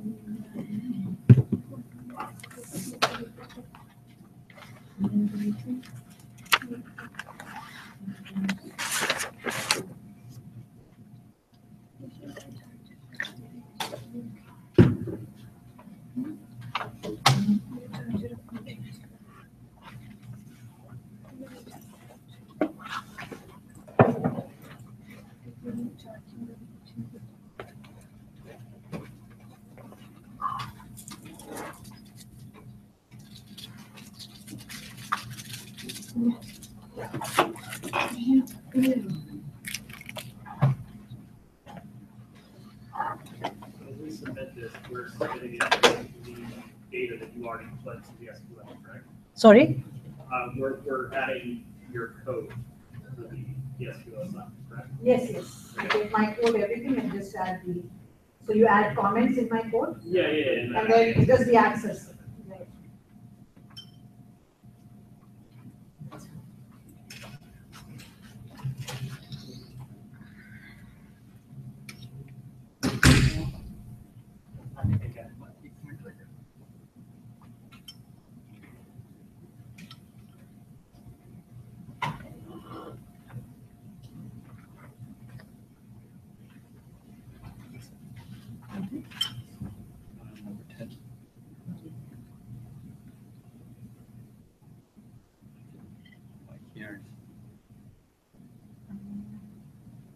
Bring your mouse over it. What is it saying? Syntax. Okay, it's a syntax error, right? That's strange. Keep it here, let's see.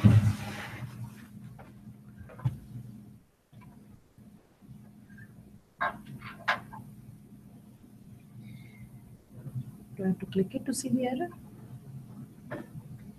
Or isn't it showing it to me? Select order is not valid input.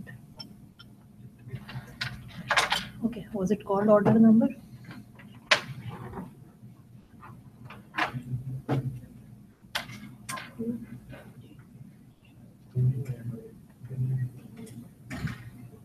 Yeah, it is called order.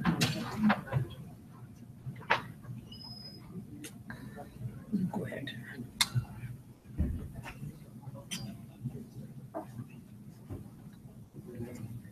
Have you closed the previous one properly? Can you go?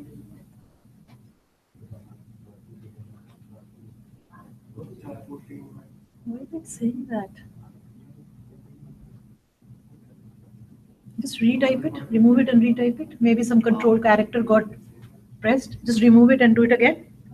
I don't see any syntax error. Must be some control key that got pressed.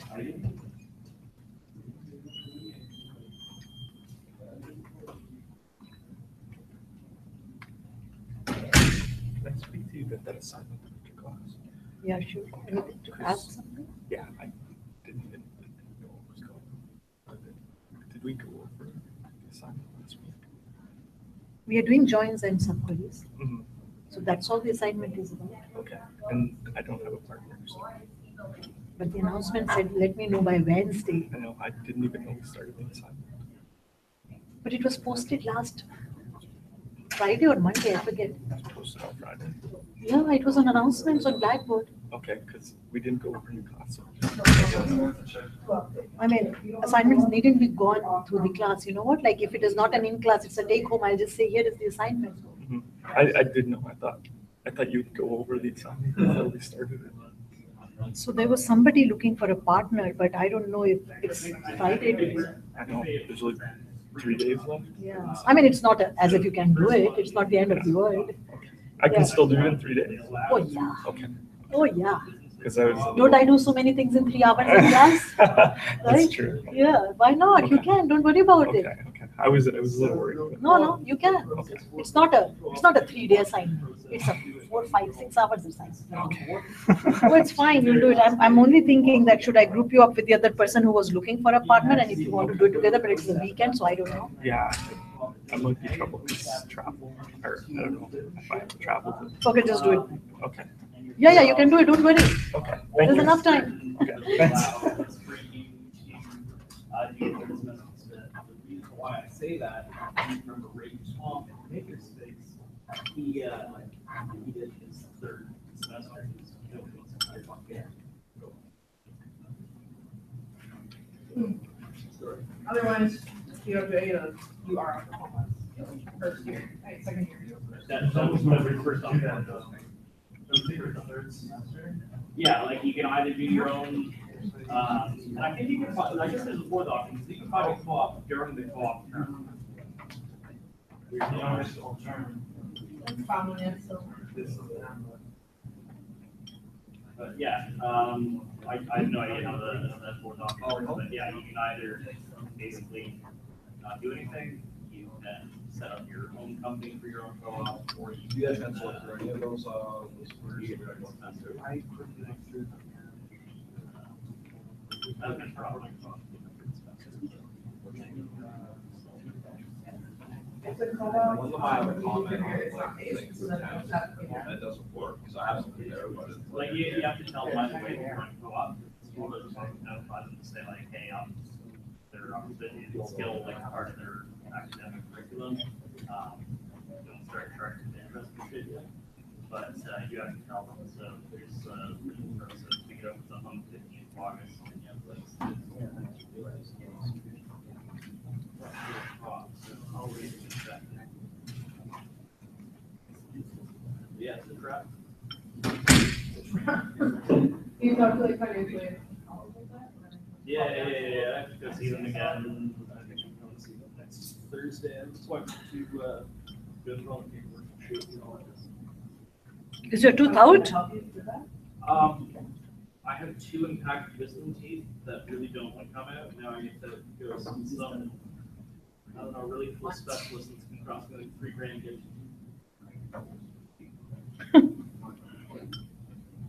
So you know, people who need websites, security algorithms. Oh, good. It's expensive. Dental work is expensive. We haven't been impacted for 8 years, so they're like. Do they bother you? Yeah, but I fixed the scotch. Yeah, it's a disinfectant and it numbs, so like little shots swishing around the area and just like there's an infection, fills it. So they do bother you. Infection and Like last 8 years, so like. yeah. I had to get my daughters out, and it's money, and like insurance doesn't pay for it. Ridiculous. Yeah, I think it was six grand. She had all 4 to be taken out. I'm jealous. The anesthesia for my bottom 2 is like $655.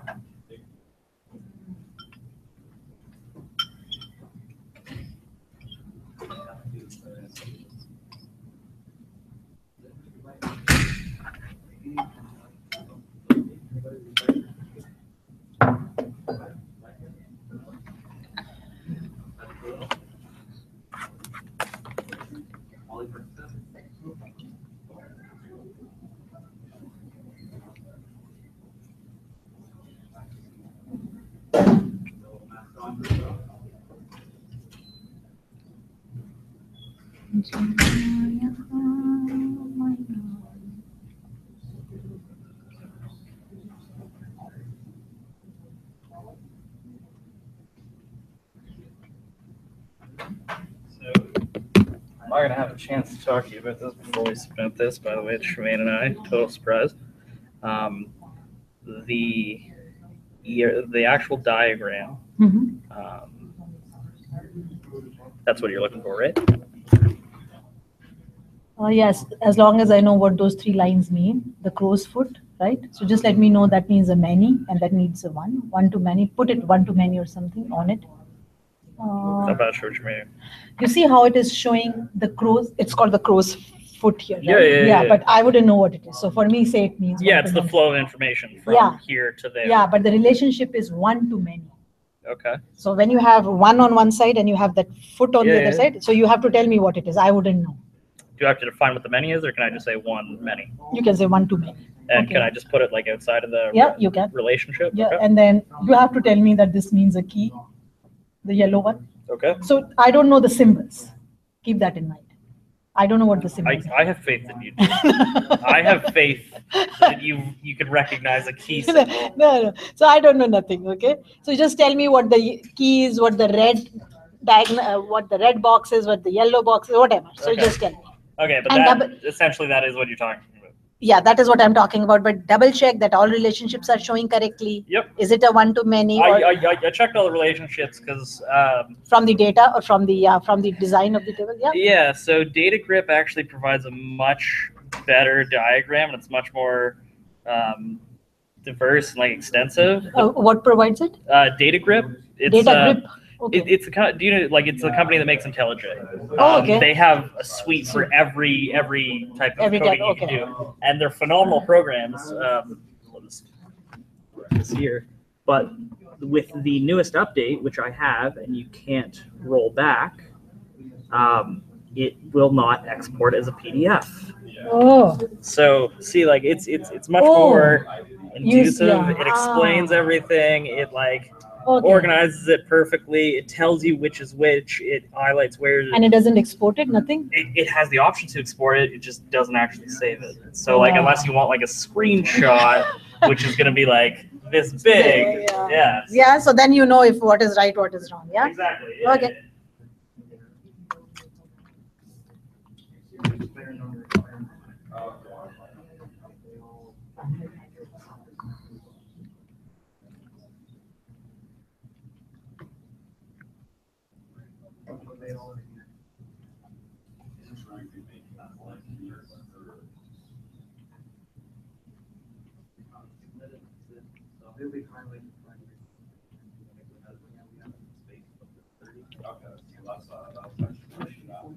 We just go through this relationship. Look on the office.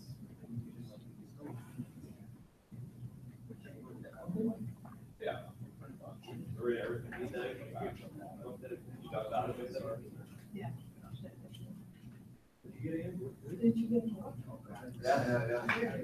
Oh, it's got really financial corporate kind of security, like systems analysis. Yeah.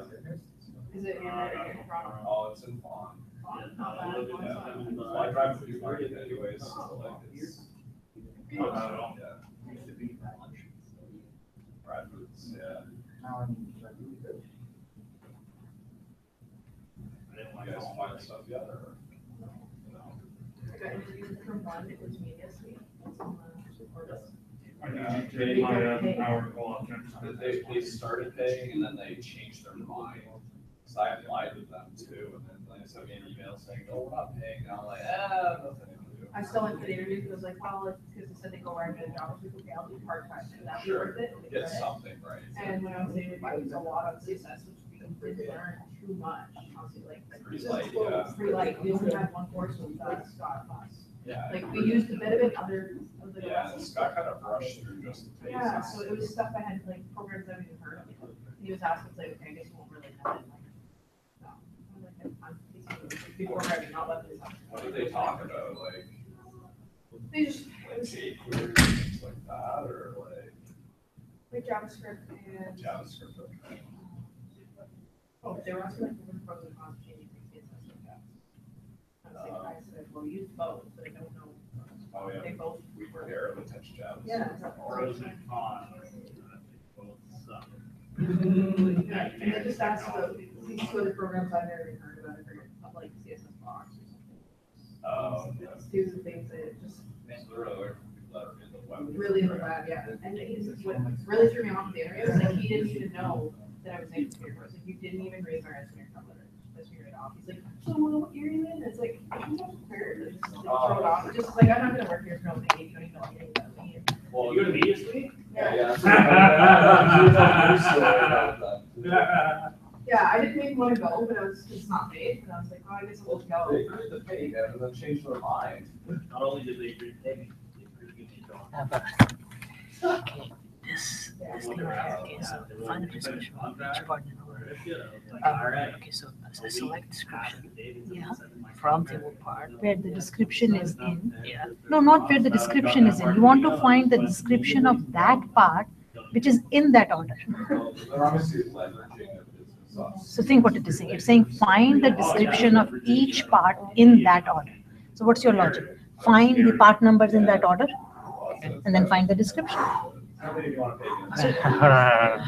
Like I haven't, yeah, like I stayed up on that. So Okay, yeah. so think about it again. It says find the description of each part in this order number. So what is your logic? You find what are the parts in that order number. So you have to select the part and then find the description from where that is, where the description is. Okay, so like the description should be in the bracket. No, the description of the part. So you say find, select the description from this where the part number is in this table.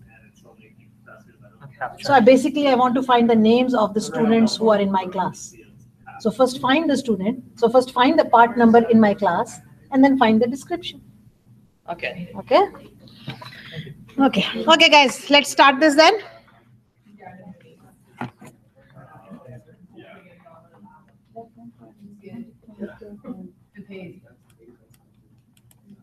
Okay, so let's come back to, we were working on question 3. So we'll complete this and then there's another one, right? So let's quickly go through this now.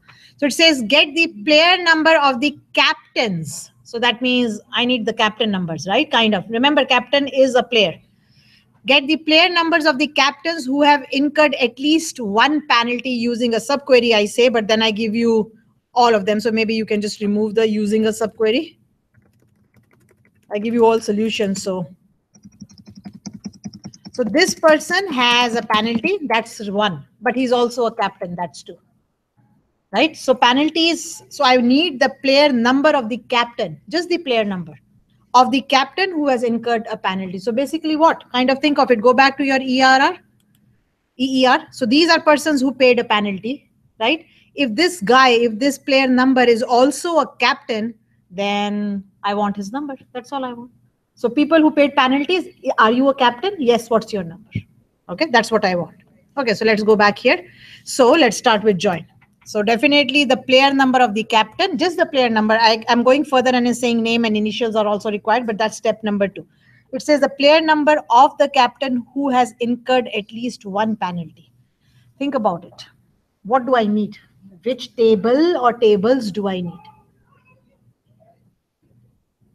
What table or tables do I need? Do I need 2 tables? The teams and the penalties, right? Okay, so let's get them. And I want the captain number out of them. Remember, though it's called captain, it's not the captain name or anything. Keep that in mind. Okay. And again, a captain could make more than 1 penalties. We'll think about that after, about the distinct. Okay, so the 2 tables involved are the penalties table, of course. Penalties. Okay, there you are. That's the table. And then he's also a captain. And that information that he's a captain is coming from table teams. That information is present there. So he's paid a penalty. He's in the penalties table. He's a captain, is in the captain table. And now what's the joining condition? How are you going to join these tables? Again, go to EER. Right now, see how you're going to join. So that's the table teams. That's the penalty. And actually, this captain number here is actually the player number. Keep in mind, we said it references the player number. Okay, so if it references the player number, then my joining condition is that the captain in the first table or whatever, I mean, you could write it opposite if you like, is equal to the player number in the penalties table. If you want to match, you can just put them, one after another. If it helps you to kind of figure it out. You don't have to, it really doesn't matter. There. So there is the captain, and this captain is coming from table teams, and he has a penalty, so they should match. Now, a captain could have made more than 1 penalties. So remember, if he has, I don't know who a captain is, but if he has, then we'll see him twice or thrice. Oh, so there is a captain who has made more than 1 penalties, 27. But of course, this data is not making sense. Therefore, I'm going to if name and initials are also required. Okay, so I need a distinct here. Again, the question doesn't say anything, so you could leave it either way, and I'll kind of accept it, of course. And I'll be careful that I'm very clear in assignments and exams. So, but there it is. Now I've said distinct because this captain was occurring more than once. So this is a captain who has a penalty. But now I say I also, and of course, you can also do it using left join. So we'll kind of go here. So he's a captain and he has a penalty. Which would be more efficient? He's a captain would be more efficient. So let's first find out, are you a captain? And then let's do a left outer join with the penalties table. And not necessarily will he find a partner. So we'll definitely have to kind of write a where. On, same condition.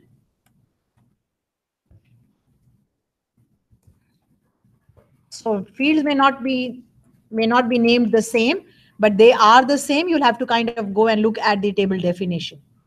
The EER was also not kind of showing it. If you see that there was a red there, so it kind of tells me what it is, but you can always go back to the definition. Okay, so select the captain from the teams, do a left outer join with the penalties on this, but where he found a partner, right? Only if he found a partner. So where, I'll take payment number again, just because with penalties, it kind of makes sense in my head.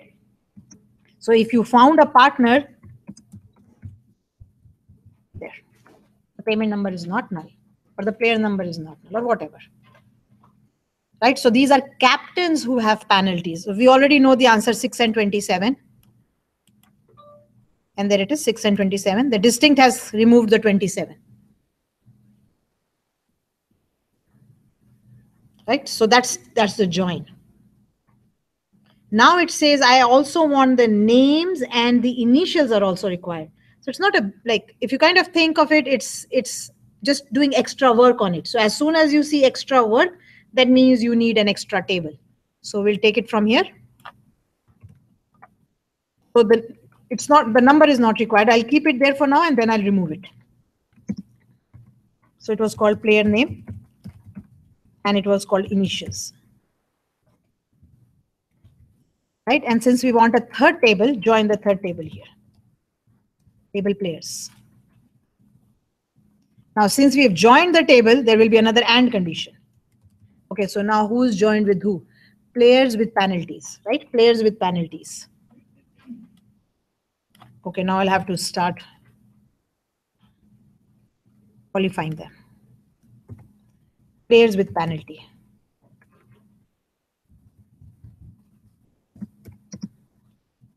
And this player number will also we have to, as soon as fields start to have the same name, and therefore some programmers just don't do it. They say we better have different names, we won't have to qualify them.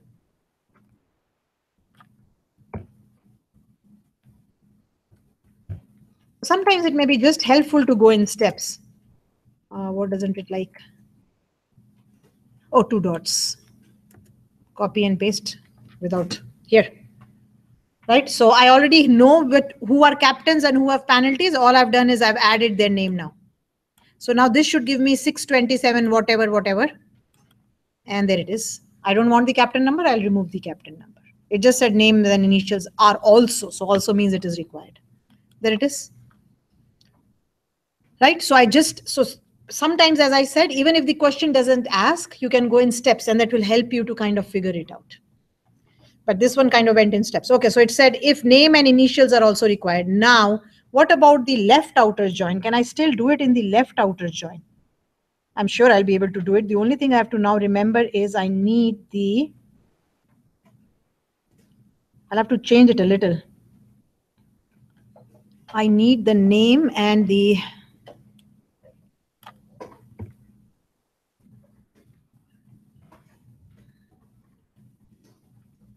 this is giving me the captain number. All captains who had, yeah, but I want their name and this. Oh, okay, so we'll have to change that a little. Okay, I'm going to kind of write it again because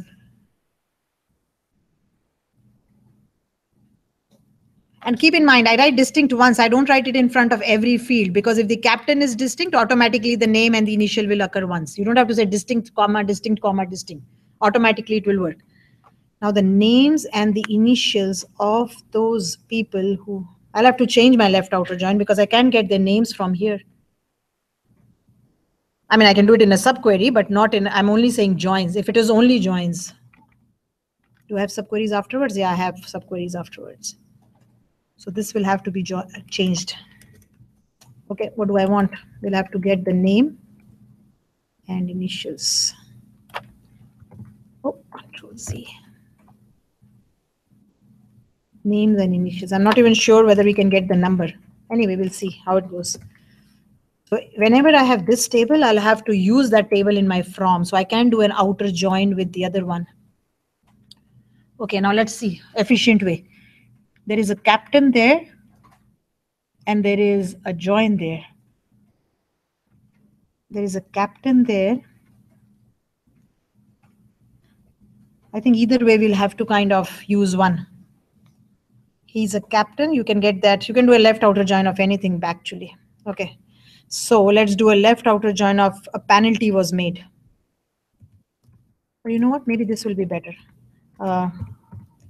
Table teams is going to do a left outer join with the table players. I have to change it a little because I need the names. So I have to have this table in my join. Okay, so here I did the teams with the players. So teams with the players can be joined on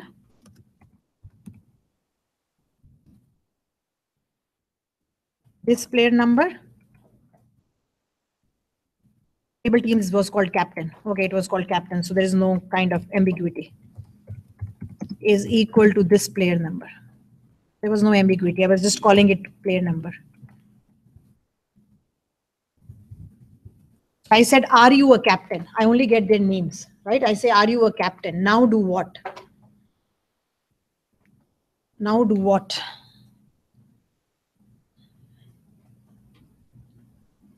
So are you a captain? Yes, you are a captain. But now do you have a penalty?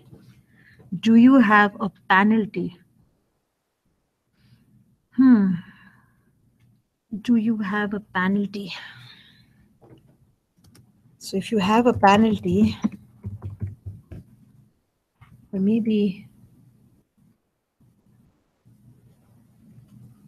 I can use left outer join twice. Okay, so initials have to come, so that has to go first. Teams with players, and then left outer join it with, yeah, and then left outer join it with, what was the third table? I think so. I can. Okay, let's try. What was the third table? Third table, penalties.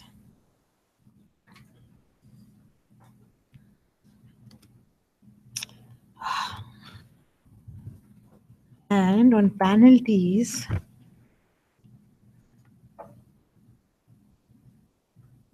I think this should work. I mean, it's making sense, but okay, so this captain is equal to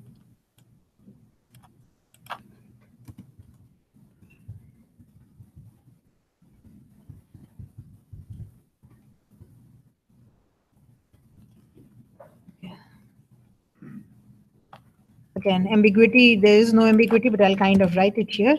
And this player number is coming from where? This is coming from the penalties table.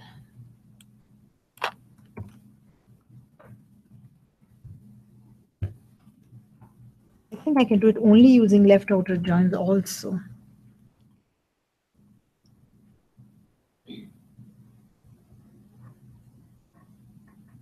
Yeah, I can.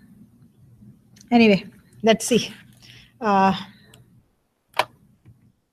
kind of only thought, let me get the captains first, right? So I made a left outer. I could have used penalties here also. I could have used either, doesn't matter. I said teams, get the captains and join them with players. Once I have that, I have their names and their initials. Then I said, do you have a penalty? So I did an inner join with penalty.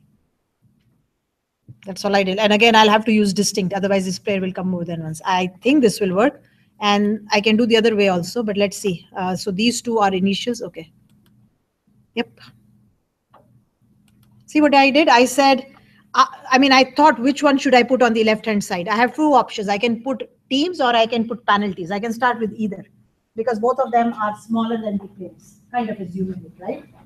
So I said, first let me find out who is a captain. I could do that. But let me find out who paid a penalty. Both questions can be answered by using a left outer join with the players table. Okay. So I said, are you a captain? And therefore I said left outer join the team's table with the players table.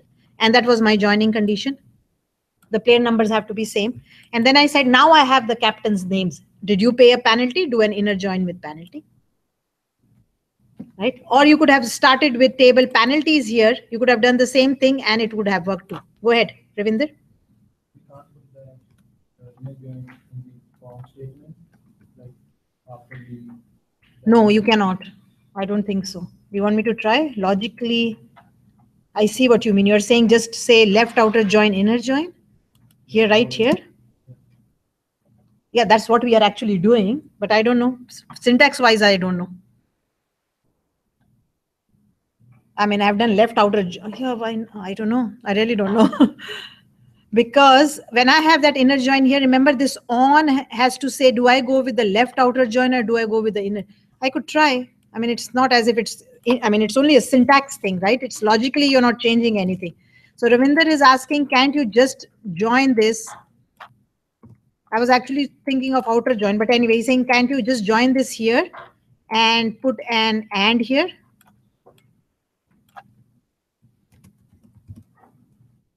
Oh, doesn't like something.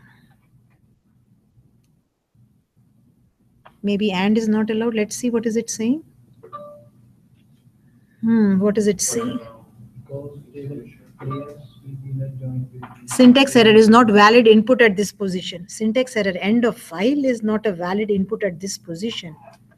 It says it shouldn't end here is what it is trying to say.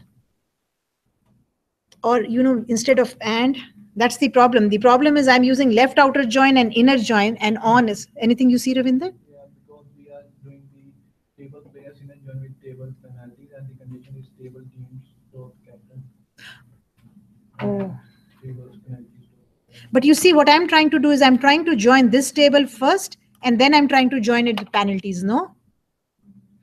So I'm just telling you what the conditions do I want. I want that this captain number should be equal to this captain number, and this captain number should also be equal to this player number. My conditions are correct, but syntax-wise, it is not taking it.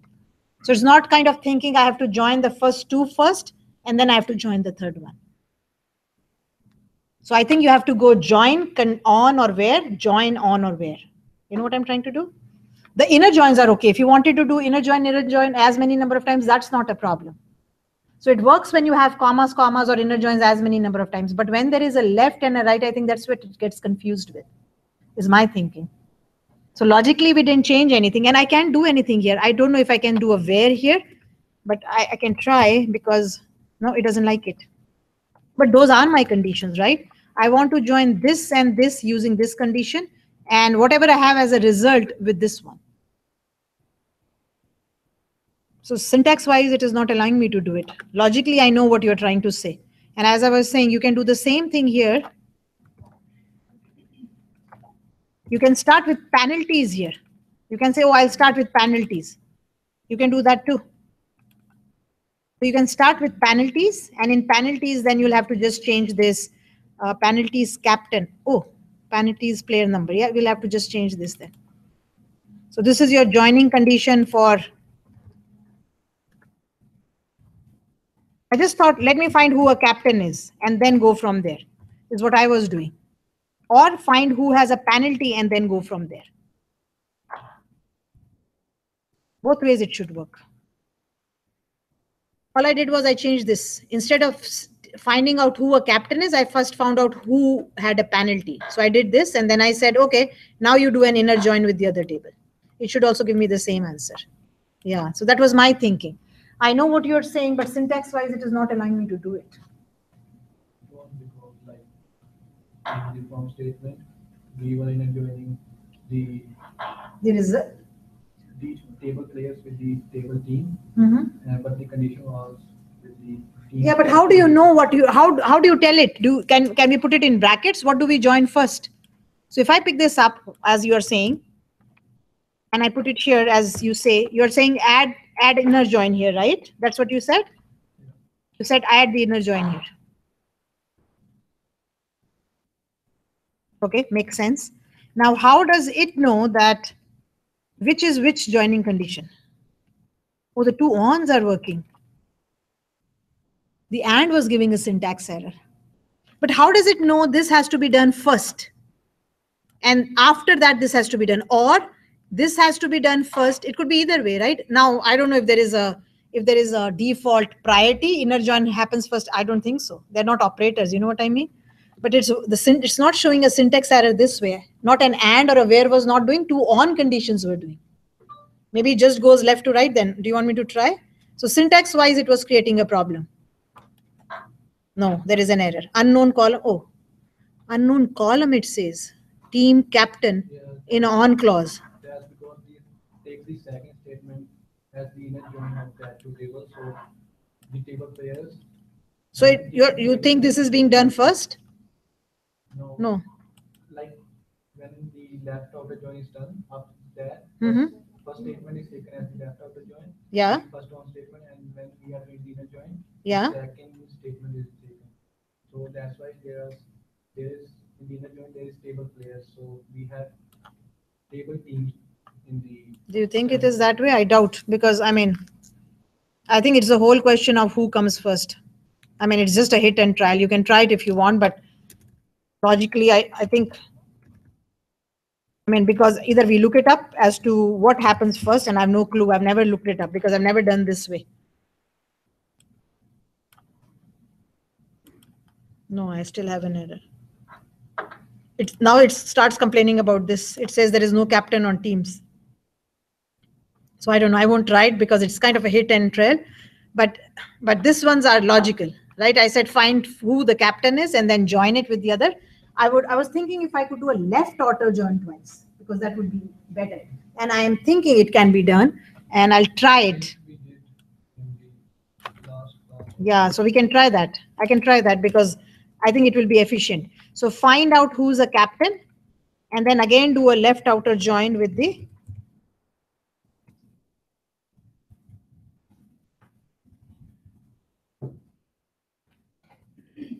instead of an inner join. I think I can even do this. So find out who is a captain, and then try and then do an outer. Oh, what did we do last class? Do we have to put it together, or is this syntax correct? I forget now.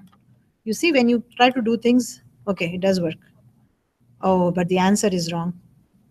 There were two captains. Now I have three answers.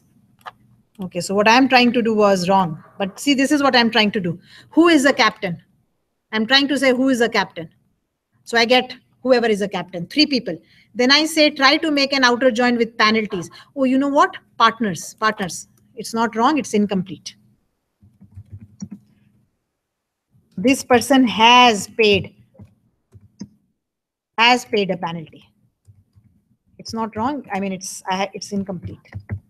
This person has paid a penalty. I forgot that. Every captain may not have paid a penalty.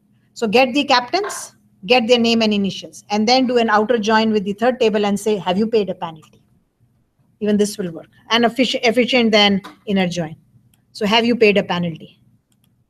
Yes, there it is. Now, can we join them together? I don't know. I can't remember. Can we say left outer join? No, I think the condition has to come with first. You have to pair them up. And then you have to pair them up. And then you put your where. I think syntax wise, this is correct. So I said, are you a captain? And did you pay a penalty? So to find the captain, I did a left outer join with players. And then once I had the names and the initials, I said, now you do it with the other. Right? I have to kind of, in the first, I could have done it better. I mean, I could have said, did you pay a penalty? Are you a captain? What is your name? This is the right sequence. But because I have to select the name and initials first, I have to kind of do this. I have to put my players table in the first one. Right? So what you select has to come here from. Like it has to come from here. I think that's the logic. So I went this way. I can try what I'm saying, but I don't know. Or if the select is done at the end. Is the select done at the end? I don't know.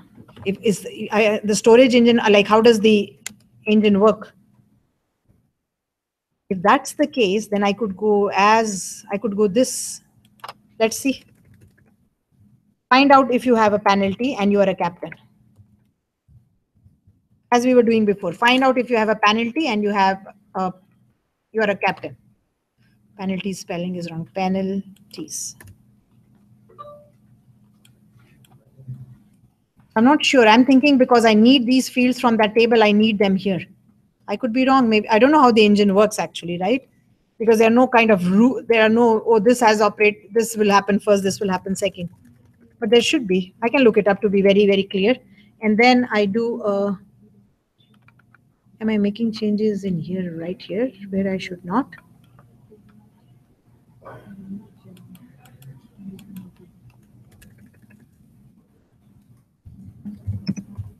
I am trying to put the player's penalty in the first from, and now I'm trying to avoid it. That is it necessary that it occurs here? I'm not sure.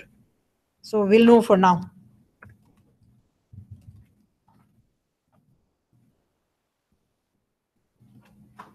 Okay, so find this team's captain. Are you a captain? Did you pay a penalty? There you are.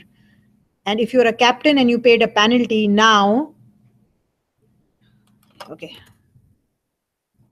This would logically be the most efficient one. Are you a captain? Did you pay a penalty? Now what is your name?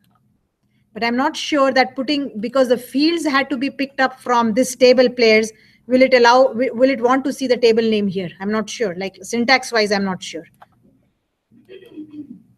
No, the answer is, oh, because I have again missed it. I've again missed my condition. Now where do I put that where? That where can we put a where here? No, you cannot. I don't think so. Okay, let's put it here. I again missed my condition. Payment is not null because not every captain has a penalty.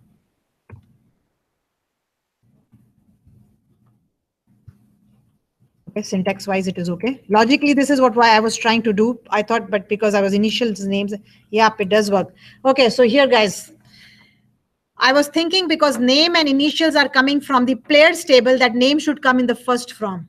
Not necessary. That means the selection is done at the end. The fields that have to be shown, logically, if you think about it, the fields that have to be shown come at the end, right? What fields need to be shown? So what did I say? I said, are you a captain? So look at my logic now. Are you a captain? And did you pay a penalty? Right? If yes, there is the condition. You paid a penalty. Now, once you are a captain and you paid a penalty, I have that information. Now just tell me your name and your initials. Now just tell me, are the answers right? Are these, yeah, these were the two captains. R. Parmenter and Collins DD are captains. Remember, it was 6 and 27.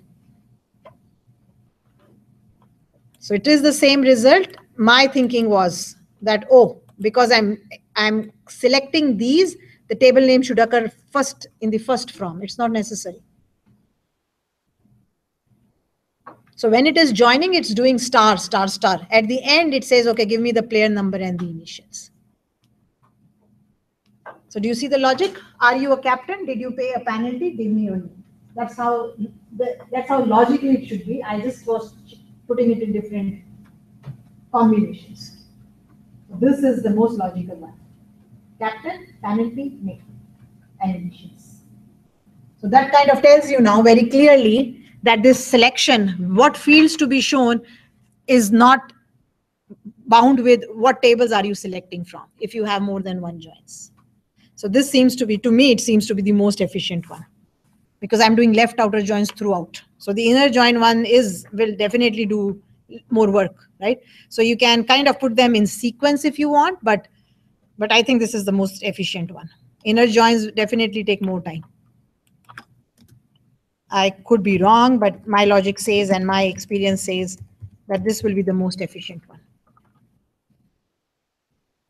Because you have started from the smallest table. You know what I mean? The smallest means that table has this team has this captain, this team has this captain. So I get the captain information first. Then I go to see if that captain has a penalty. And if he has a penalty, I find his name and initials. You could write the opposite. You'll say, I think the penalties tables is where I should start. And there is where I'm saying I'm not very sure.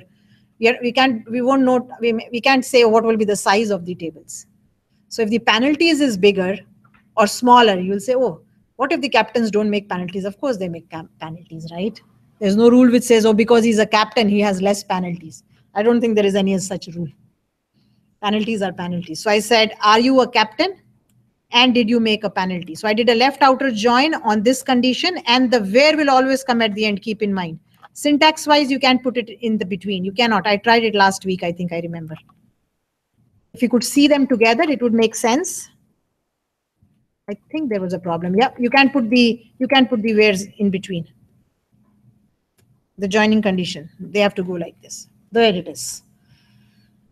And I know, like, if you were doing an exam, you don't have the time to put in so much effort here. You're saying, oh, which one will work, you know, like, but if you have done it before, then it starts making sense.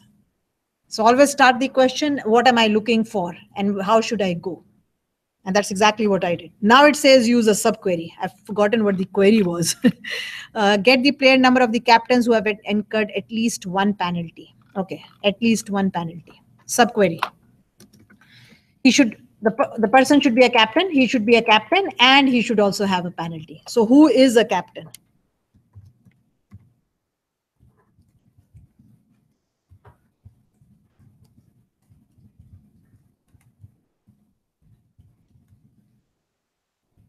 These are the captains, right? These are the captain numbers.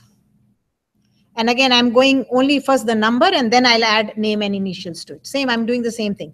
So now, have you paid a penalty? So I first find the captain, who is the captain, and now I say select those player numbers from the table TBL penalties. Only select those persons where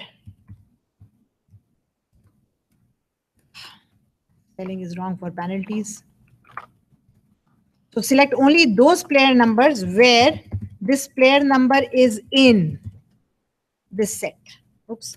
And again, we'll need, come on, we'll need a distinct. Why? Because one player can have more than one penalties. I'll show you without it, and then I know I'll need distinct. Oh, error. We have an error. Check the manual. Oh, forgot my in.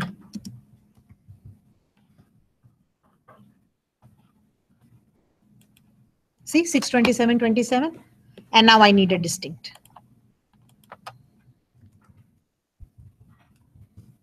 This was an easy one, like the first one was, right? So select the captains and only select those persons now who is a captain. So from the penalties table.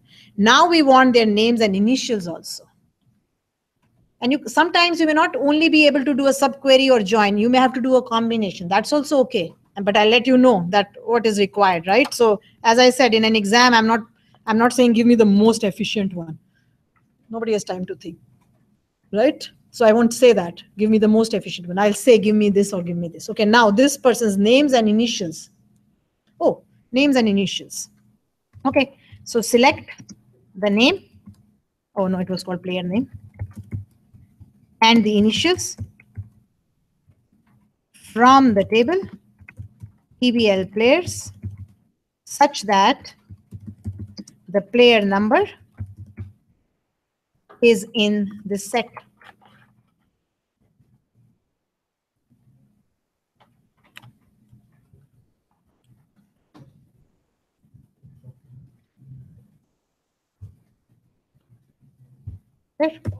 So I already had who they were. I already had their numbers. All I said is now find their names and initials.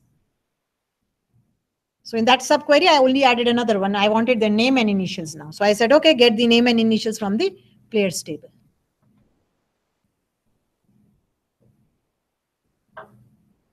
Right, but there it is. That's their name and initials. So 627 and 27 will only, we've kind of made a distinct already.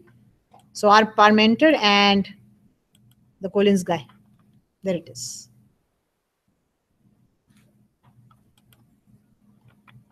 Again, the subquery could have been done opposite. You could have first found out which were the penalties, and then you could have said, are you a captain? Kind of, you could have gone that way also. I mean, the subquery could have been written in two ways also. Opposite way also.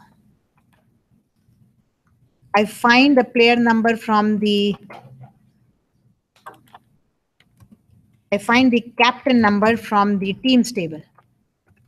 And I only pick up those. Oh, and you know what? You won't need distinct here because every captain only occurs once. A captain, you can be captain of two teams, can you? I don't know. At least in our table, I don't know if you are captain of two teams. Doesn't I don't have I have no clue. Not the same team, but two different teams. Can the same person be captain of two different teams? I don't know. Then we won't need a distinct. Could be, right? Logically, there is nothing wrong. You could be a captain of two different teams. Not in the same league. Okay. Ah, okay. Now that I don't know. So what is a league? League means all teams that play against each other, like kind of? Okay. Okay. Yeah, then it wouldn't be, of course, in a league. So there was some league number also there. It's like a grouping of teams that play Against each other. Okay. Okay, so this one, yeah, then it wouldn't be. Then we'll need distinct. Then we don't need distinct. If you're assuming the captain can only occur once, right? So see, what did I do here? I did a subquery again, but I said select the captain number from the teams such that this captain is in the penalties table. You could have done it this way also, and it will be right. Both subqueries are right. So instead of finding captains in penalties, you are finding penalties in captains. Same. The subquery will change. So you're saying, are you a captain? And are you also in the penalty table? In here you were saying, are you in the penalty table? And are you a captain? Same answer. There it is. And of course, if that can be done, and now I only need to find the name and so on, I can do the same thing. I've removed the word distinct because in a league, and it makes sense that in a league, you can be a captain of two teams, of course. And there was a league number there. So, but you know what? Putting distinct is not going to like harm you. I mean, it's not going to be a big deal, but we just removed it, and you can make a note for yourself. Captains are unique. Like a captain can only be a captain, and there was a league number in that table. So the word distinct I removed it for that purpose only. You can put a note here if you like. Not assuming. A player can be captain of only one team in a league. Therefore, I removed distinct. So distinct not required. That's my logic, okay? And as I said, I mean, it's not a big deal. We could just put distinct here. So if it is a captain, that person is only going to occur once in the team's table. So if it only occurs once, there's no sense of distinct. And then I say, did you pay a penalty? And I use the same subquery down here, and I just found out his name and initials.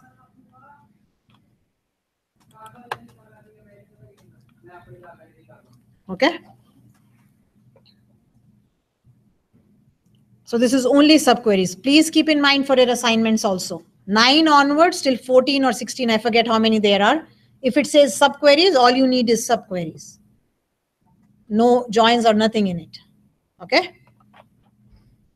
So my aim will be, of course, just don't say my answers are right. If I've said use an inner join, I'm not giving you marks for an outer join. So I'll have to go through the code again. I will. So just answer in sequence, please. Put your numbers there, and then I'll run it. If I see the right outputs, that's one go, and then I check the queries. So make life a little easy for me, please. Right? It's otherwise so tough. And again, it's only for practice. I'm just giving you practice and more work for myself, but that's okay. Okay, now let's see what this one says. The last question in this one says, get the numbers, names, and initials. All these things are required. 3 of the players. I must have done a control F. Replace, therefore it became table players. Of the players who are older than R per mentor. You can assume that the combination of name and initials is unique. So you can assume that there is only one R per mentor. That means there is only one birth date. The solution should not display R per mentor. Of course, you don't want to see, oh, R per mentor is older than R per mentor. You cannot. So anybody who is older than R per mentor is what we want. So let's first find out how old is this guy, right? So what's your age?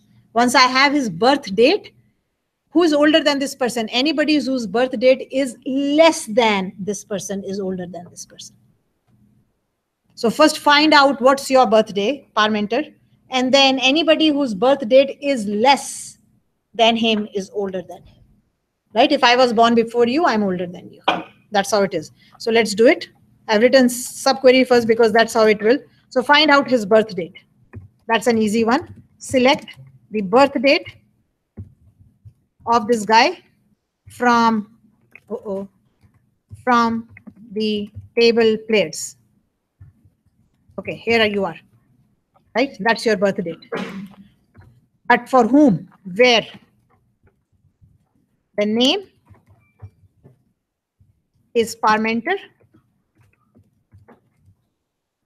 Parmenter. That's an odd one, but anyway. And the initials are R. And it is not case sensitive. Remember, I have not made it case sensitive. So this is the person, this is his birth date. Again, in a subquery, you can always run. So let's run this. Here is his birth date. He was born on 25th of June, 64. Now, who's older than him? We want their names, we want their initials, and we want their numbers. And all this information is present in one table here. This one. Number, name, and initials. Right? So from table players. Okay, so let's find. Select the number, the name. And again, you can use alias. Nothing stops you. I think in the assignment I've said wherever it is a calculated field, show me an alias and initials. And again, in one, you don't have to kind of put it in. Okay, there they are. The number, name, and initials. From which table? From the table players. Now, which people do I want to pick up? I only want to pick up those players where their birth date is less than, not equal to. Oh, but if somebody, we are saying older than. Okay, so our parameter won't even come.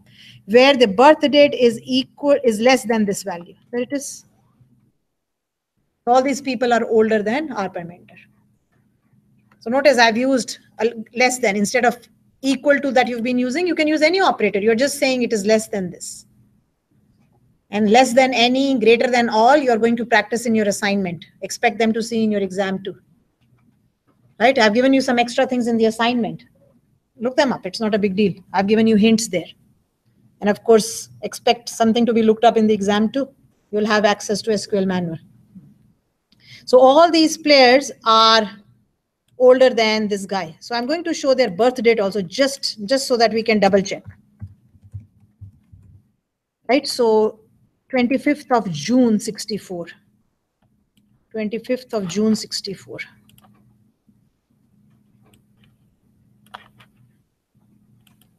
So anybody, do I see an error? No, I don't.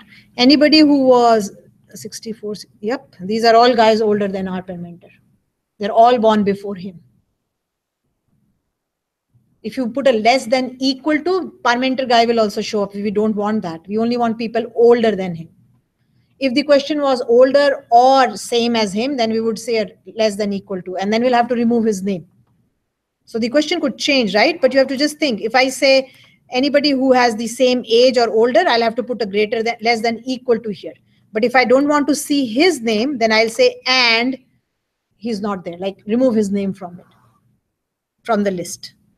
But the logic is here. The logic says, find out what is his age. And once you find out his age, find out who is older than him. What about a join? Which tables do you need to join? Exactly, it is said, because you're talking to the same table. Our parameter is also in that table, and the other guys who are older than are also in the same table. Perfect, right? A join. I've just said a join. It is actually a self join. So what do I do? The same thing. Now you can remove the birth date. We know the answers are correct.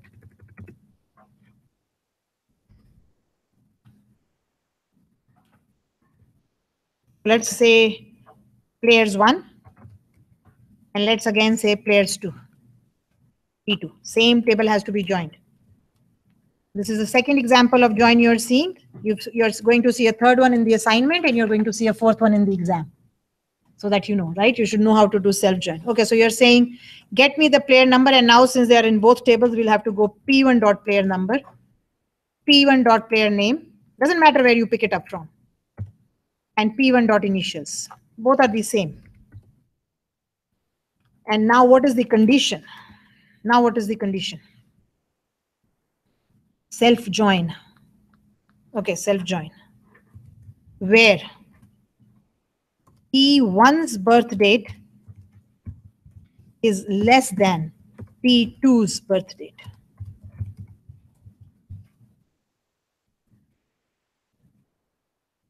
No, and there is something else. So definitely date must be less. And P2 dot name, pair name, is Parmenter, and his initials are, careful which table I'm using for player name, okay? I've said birth date of first must be less than birth date of second.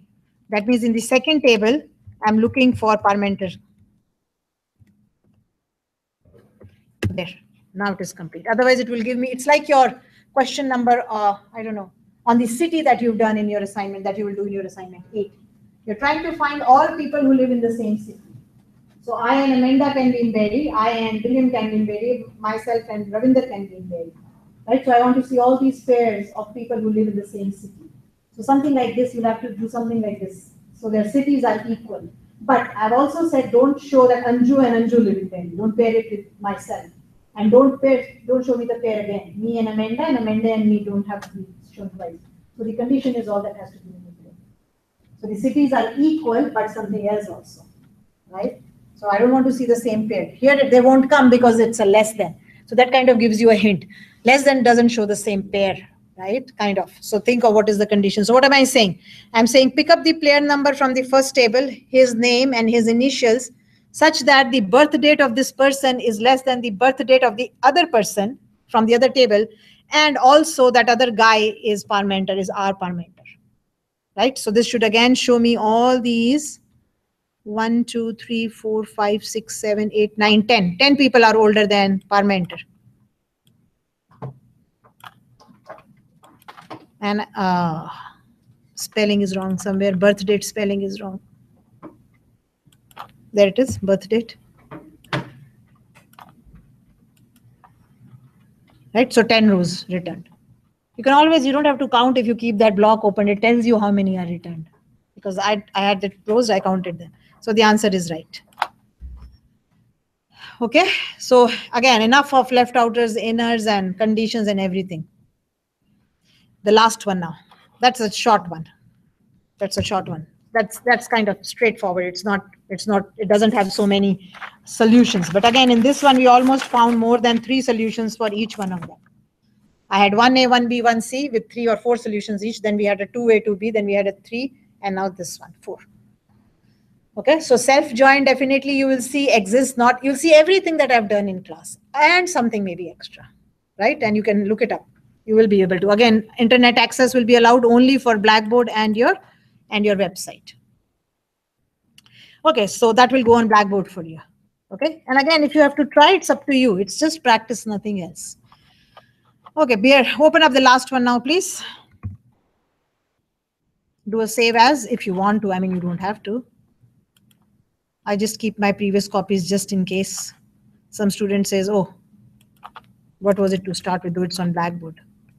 But anyway. Okay, let's change this.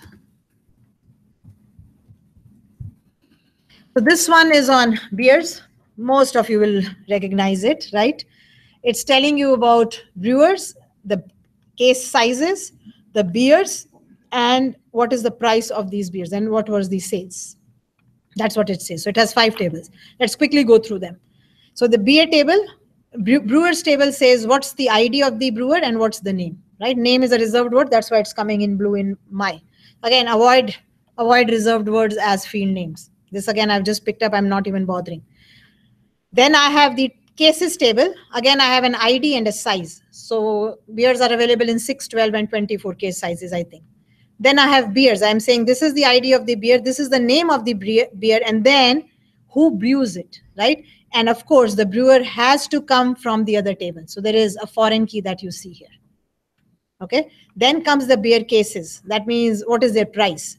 So which beer, so case ID is kind of telling you what is the case ID. 1, 2, 3 were the three case IDs, 6, 12, and 24.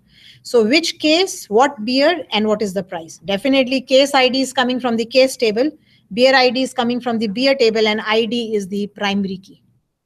Okay, so there are two foreign keys and there is one primary key. There will always be one primary key. And lastly, what were the sales that were made? So sales is saying on what date which beer case was sold and what was the quantity. Please be careful. If I am asking you the total or the sum of an order or something, here is the case ID, here is the quantity. You'll have to kind of multiply quantity by price to get the total price. So again, in one of the questions in the assignment, it says the order total, right? So what does the order total means? For the whole order, you have units and number ordered and quoted price. You have to multiply each one of them and then sum them up. So whenever you have this many have been sold and this is the price of each, and I say, give me the total, you have to multiply how many were sold for what price. So this is the quantity. The price will come from here, multiply the two and sum everything up on the same date. Will tell you what were the sales on a date. So in your assignment, question number, I don't know, 12, was it 12? Something, where it is a subquery and it says, use a subquery in the field list. So you can use a subquery in a field list. We've done that example in class. But you can use a select clause inside a select clause. So you can say select field 1, field 2, comma, another select clause. That's a subquery. That's also an example of a subquery. And that select, the third select clause can be a normal select clause. And definitely you will have to give it a name because that's what you want to see in the output. So when I say total price, please be careful. Total price is how much into the quoted price. Okay, so multiply the two and then sum them all up. That's how you calculate the total price. Just because it's coming up here, I'm mentioning it because it will come in one of your questions. And a couple of students have asked me for clarification already. So that you know people who are still working on it. Okay, so here are the four brewers, Molson, Labatt, Miller, and Muskoka, if I'm pronouncing them right. Here are the case sizes, 6, 12, and 24. Here are which beers by whom. So Canadian by Molson, Export by Molson, Blue by Labatt, 50 by Labatt, and so on and so forth. And then comes what is the price of each of the cases. So notice what am I saying. So this is about all Canadian ones. So 1 means the first beer in case size 1. Second beer in case size 1, third in, so sorry, 1 in 6, 1 in 12, 1 in 24. Case ID, beer ID, and price. So case ID is 1, 2, and 3, 1, 6, and 12. 1 in 1 is 1050. The second 12 case for the first is 2050.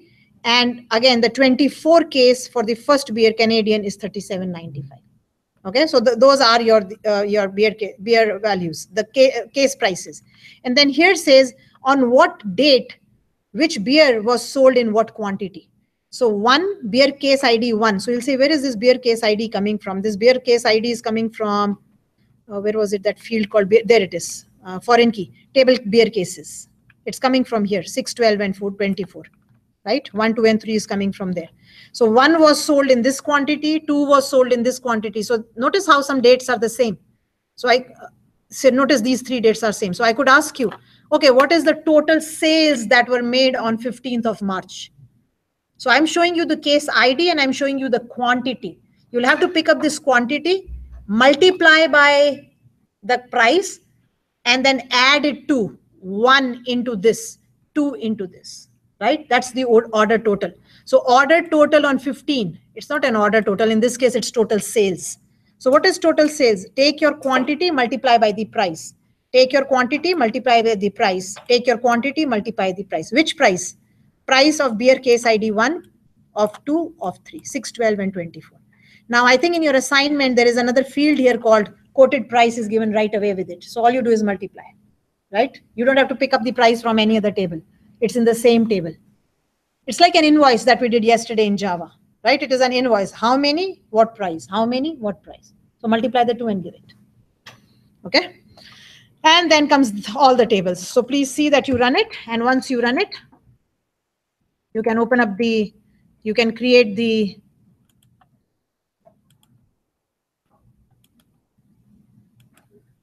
DB beer maybe. Okay, and please remember to remove the other one that was on, sports one. So there were 5 objects and here they are. So those are cases, those are brewers. Sometimes you'll have to just kind of manipulate them a little so that the lines are clean and neat.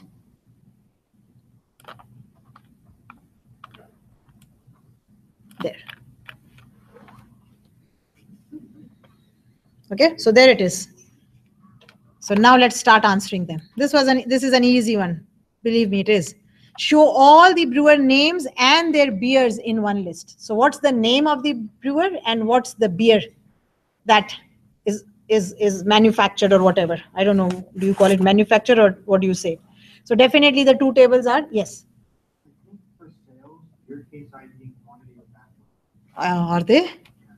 For which table? For table, Sales?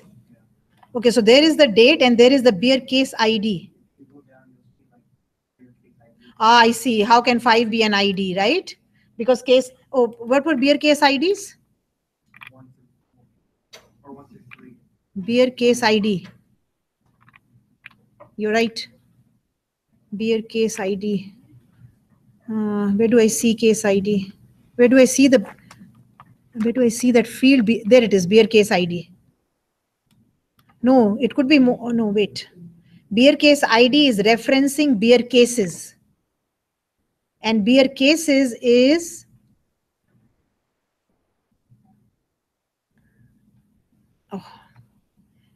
wait, give me a minute.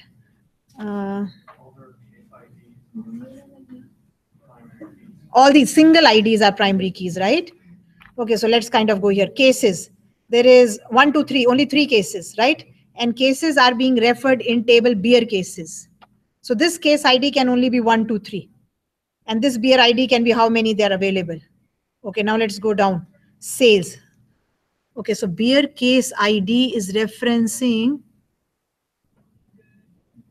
ID in the cases, not beer ID. See, Thomas, not beer ID. It's referencing ID here. Notice it's referencing the ID. So ID means in this table.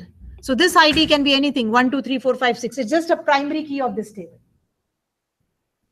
It's not referencing the case ID. It is referencing the beer case ID. So therefore it could be 5, 6, 7. I see what you're saying, and that was good. That was good observation. But to kind of double check, notice how, look at what it is referencing. Beer case ID is referencing the ID of the cases, beer cases table. And beer cases table is here. It's just an ID. It's just an auto increment key. So that means this table should have 5, 6 and all that. So let's go to table beer cases. Yeah, see, they're just numbered 1, 2, 3, 4, 5, 6, 7, 8, 9, 10, 11, 12, 13, 14, 15, 16, 17, 18, 19, 21. So it's referencing this number. Record number 1, record number 2, record number 3. Yes, Ravinder? Why they are using case ID and their ID? For which one? Which table? Beer cases. Beer cases. Let's come to beer cases. Beer cases. This one? Yeah, case ID and ID. Okay, think about it. This combination is telling you which beer is available in which case. Look at it, what it is saying. Beer number, like any beer, 50 was the easiest one I can remember. Case ID could be 6, 12 or 24, right? So this ID is recognizing each record. Or the other option was to make this as the primary key. Make the combination as the primary key. So instead of going with combination, they made ID the primary key. But alone it wouldn't have worked. You would have to have a composite primary key. So for every table, they've created an auto increment key. And I told you many programmers do it. It's a single field, does no botheration and no, but it kind of confuses. It is a little confusing sometimes. It doesn't give you a true picture, right? For me, beer ID, and therefore Thomas thought the same thing. He said, oh, there are only 3 cases, but the key is different. If this was the key, case ID and beer ID, then we would have to, then that was wrong. But here it's just the ID, right? So Ravinder, it can be only the ID, it has to be the combination. See, cases. What is the case and what is the beer? So it may happen that 50 is available in all 3, but maybe whatever. I can't even remember beer names. That's not available. Okay. So that's why. High life or light. I've heard a few for sure. Blue I've heard.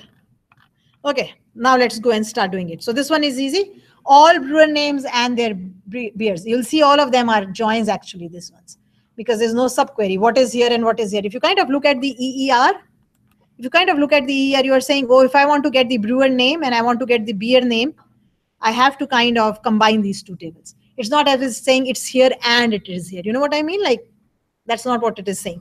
Okay, so let's go and do it. These ones are not so tough. All brewer names. Okay, so select all brewer names. The field names for your information are, they're both called name. Okay, so let me do a from first. And I'll give them some names, okay?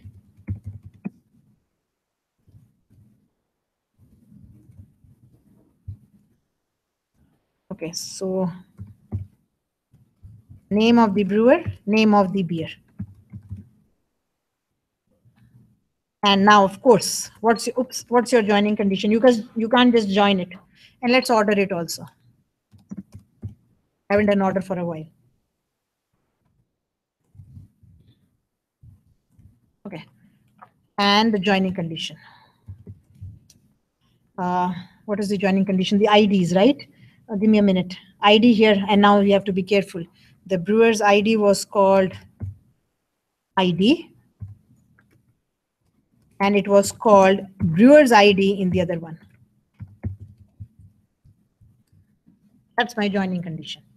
Oh, the ID of the BR table, the ID from the brewer's table should be equal to the ID from the beer table, except it was called that. Now the ordering by. There are a few ways of doing it. You can just say order by 1, 2. It will pick up field 1, it will pick up field number 2. I'm going by name of brewer, name of beer inside it. You can do it any way you like. It really doesn't matter. But I'm showing you can do it this way. 1, 2. You can also go, you can repeat that instead of 1, 2. That will also work, right? You can either use 1, 2, or you can use your, you can use the names. That's the only way I can do it. There is no other way. It has to be an inner join. Of course, you can use the word inner join if you like. So order 1, 2 will do what? The brewer's name and inside brewer's name. Thank you. Forgot everything, right? Is it a table? TBL underscore TBL underscore. Oh, too much of work. Okay, only at 2 places. Thank you, Amanda. There. Are we okay now? Table beers. Anything else that you see amiss? Okay, there they are. So notice this is what happens by ordering by name. Again, notice something. Both fields are called name. Doesn't make sense. Name of what? So we'll have to give alias names. So these are names of the brewer, and inside them you see that they are sorted again by CE, CP, HL, F5 and blue. 50 numbers will always come before uppercases. Lowercase will come before numbers, but numbers sit in between. Lowercase letters, numbers, uppercase letters. I don't know why they did it, but that's how it is in the ASCII and the Unicode set. Now, since these names are not good at all, you can go brewer name and you can go beer name. You can just say beer if you like. Anytime you have more than a double name, then you have to kind of put them in quotes.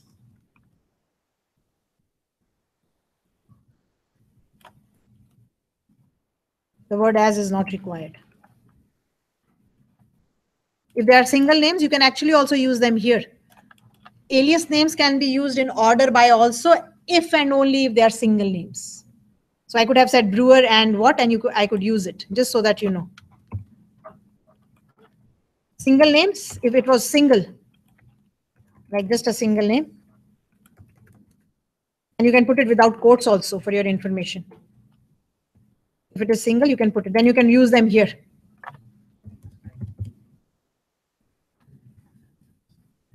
You can do this here too. Sometimes names make more sense, right? You can do this too. Oh, it didn't like something. Oh, semicolon is missing. So there's the first one. And again, the semicolon is missing, but that singularly run, it won't matter. But if I run it together, there it is. So you can use these names, brewer and beer, as long as they are single, you can use them here too. We've done this before.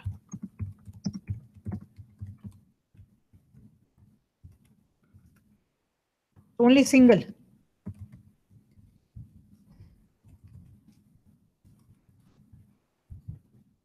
So you can't use the whole thing, right? So that's just doing it different ways. I can't use a natural join here because the field names are different. I can use the word inner join, but I can't use natural join here. All case selections, names of beer, case sizes, and case prices. I need what is the name of the beer. I need what is the name of what is the size, and also I need what is the price. Okay, so where is it coming? Beer name, beer case, price, and the size. Okay. Okay, so let's select. You can kind of go with me just because I'll forget otherwise. So the name is coming from the beer. We'll call it. You can kind of start adding here with the from so that we don't forget. I don't forget. It was called table beers, and I'm calling it B. So there is where the name is coming from. And again, if you want, you can say name. Comma. Now comes the case size. The case size is coming from table cases. Again, you don't have to write it in a certain order. I'm just reading it and doing it. Table cases. So C, maybe. And the field is called size.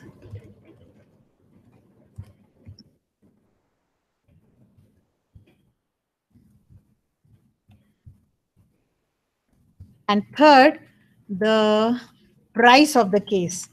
The price of the case is coming from beer cases.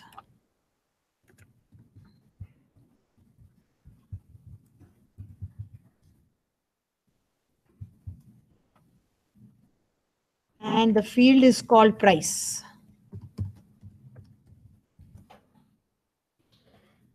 So pick up the fields you want, write their table names, and join them. Right? And now, of course, the joining condition. You can use the word inner join again. You can use it. Okay, now, what are we joining? Beers with cases. So beers with cases has an ID and has a beer ID. So has an ID and has a beer ID. That's first, right? ID of the beer cases is equal to beer ID of the table cases table. Anything else? And of course, whenever there are more tables, you will have to have more conditions. And now the price is and the price. Okay, so cases dot ID is equal to, and it was called case ID in the other table. So I don't know whether I would like to give them different names or whether, but anyway, this is just an example which just says auto increment keys everywhere. And we will order by again. Just order them. So we have name, we have size, we have price. So let's order it by beer.name. Comma, inside the name, let's do it by size. And now the price doesn't make sense because there is only one case of, like, there is only 1 of 6, 1 of 12, or 1 of 24. So putting price as the third parameter in order by is not going to do anything because there are not more than one prices from the same size. So it's useless to put comma price, right? Because one beer comes in different cases and the price is the same. So if I do that and I run it, unknown column beer ID. Just ID. Wait, which table? B with C. And the C table was, this is what is confusing, right? Table beers has an ID and table beer cases has a beer ID. Oh, okay. I see what you mean. Okay, am I right now? Yeah. Alias names are sometimes more difficult. And then cases have ID, you're right. And beer cases have case ID. Okay, now we are good.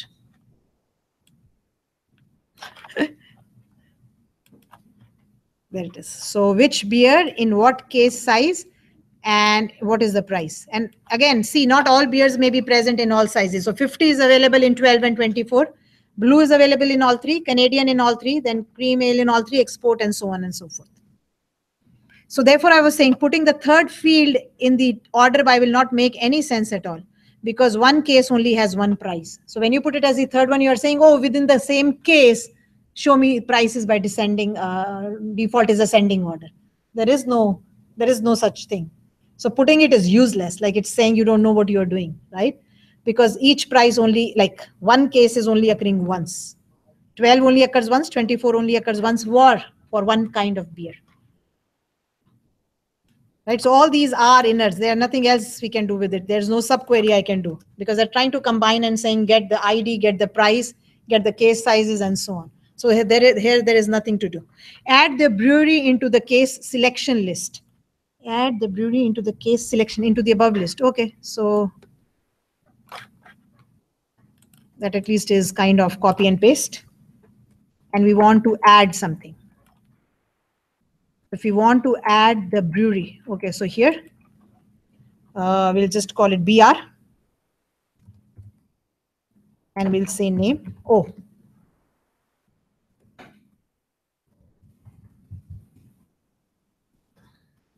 I'm just putting them in quotes everywhere, so I'll put it in quotes.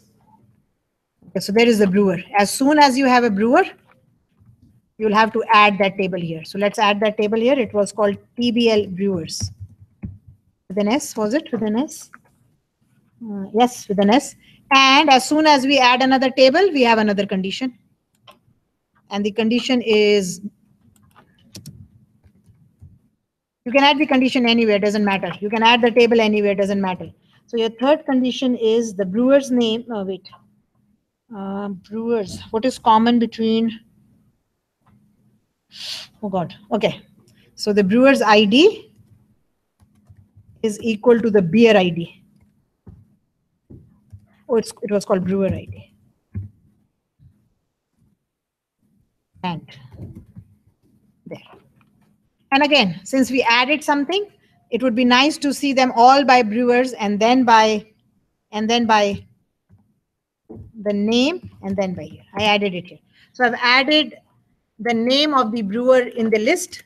It was the same question. It said add the name here, add the table here, add the joining condition wherever you like, as long as it is in the where, and I ordered it on the brewer's name. So all the bats together, then all whatever Molsons and Millers, and there was another one, and Muskoka. Right? Joins seem to be easy because you're not like you're just saying join all the tables, here is the condition. But again, they're not the most efficient. Here, there is no other option. Like I can't do left outer joins here because I'm not saying here and not here kind of stuff. I'm trying to find out everywhere. So everywhere is an inner join.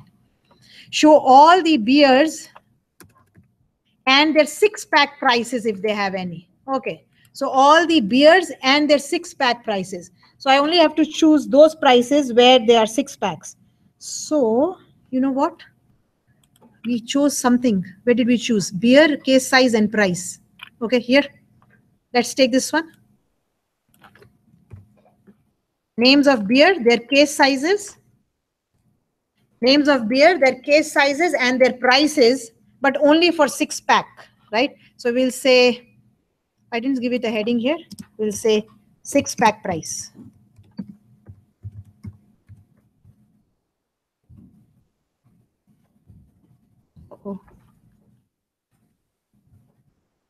I'll say 6-pack price. I won't show the size because it is 6 everywhere. Okay, so I'm saying where the IDs are same order, and then all I have to do is an AND condition, another AND condition. And the pack size, and it was called size, and the table cases. C.size. C.size. We'd already done, we'd already shown the prices. All I've done is I've added this. I've said the size should be 6. So I'm not using a field from every table. So just don't say, oh, do we need to use a field from every table? No, but I still need the cases table. Why? Because the prices are, because the sizes are there. And I'm not showing anything from the sizes. I'm showing the beer name from the B table. I'm showing the price from the BC table. But I still need the cases table because I have to pick up that the size is equal to 6. And again, if no, this won't make sense now. This also won't make sense. The size is always 6. So just by maybe name, if you want that way. Size is only 6. So putting size in the order will not matter. You could also do it by price if you like. Instead of name, you can go by price, right? It will tell you the highest from the lowest. You can do that. BC.price makes more sense. Which is the cheapest, which is the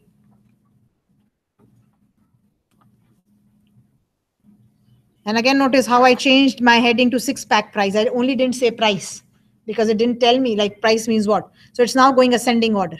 You can go descending order or whatever. By default, it is ascending. Don't forget there is a descending also. Small things, if you haven't done it for a while, you tend to forget them. When I make an exam, I can't forget them. We've seen that in your midterm. There, descending, we'll just put it in the descending order. Yes, Ravinder. Do we need the table? Cases? This is the price is coming from here. The price is coming from here. The price comes from the BC, so we need it. The question could be, could this is needed? Yes, because we need the size from there. Though we don't show it, but we need the size from there. So even if you're not showing a field from a particular table, you may need to include it if there is a condition dependent upon that table. This condition is coming from there. So definitely I have to put it in my clause. Okay. I think that takes care. I think that takes care of what I wanted to do with these 2 scripts at least. And now my aim will be to double check that I've covered everything in my course, which I think I have, but I'll still double check. And then to bring you more examples and maybe just post it on Blackboard and you can practice it if you like, and then we can discuss it in the class if there are any problems. It depends upon whether you practice it or not, is the biggest thing, right? So I have 2 practice kind of tests or reviews ready. I'll put them on Blackboard.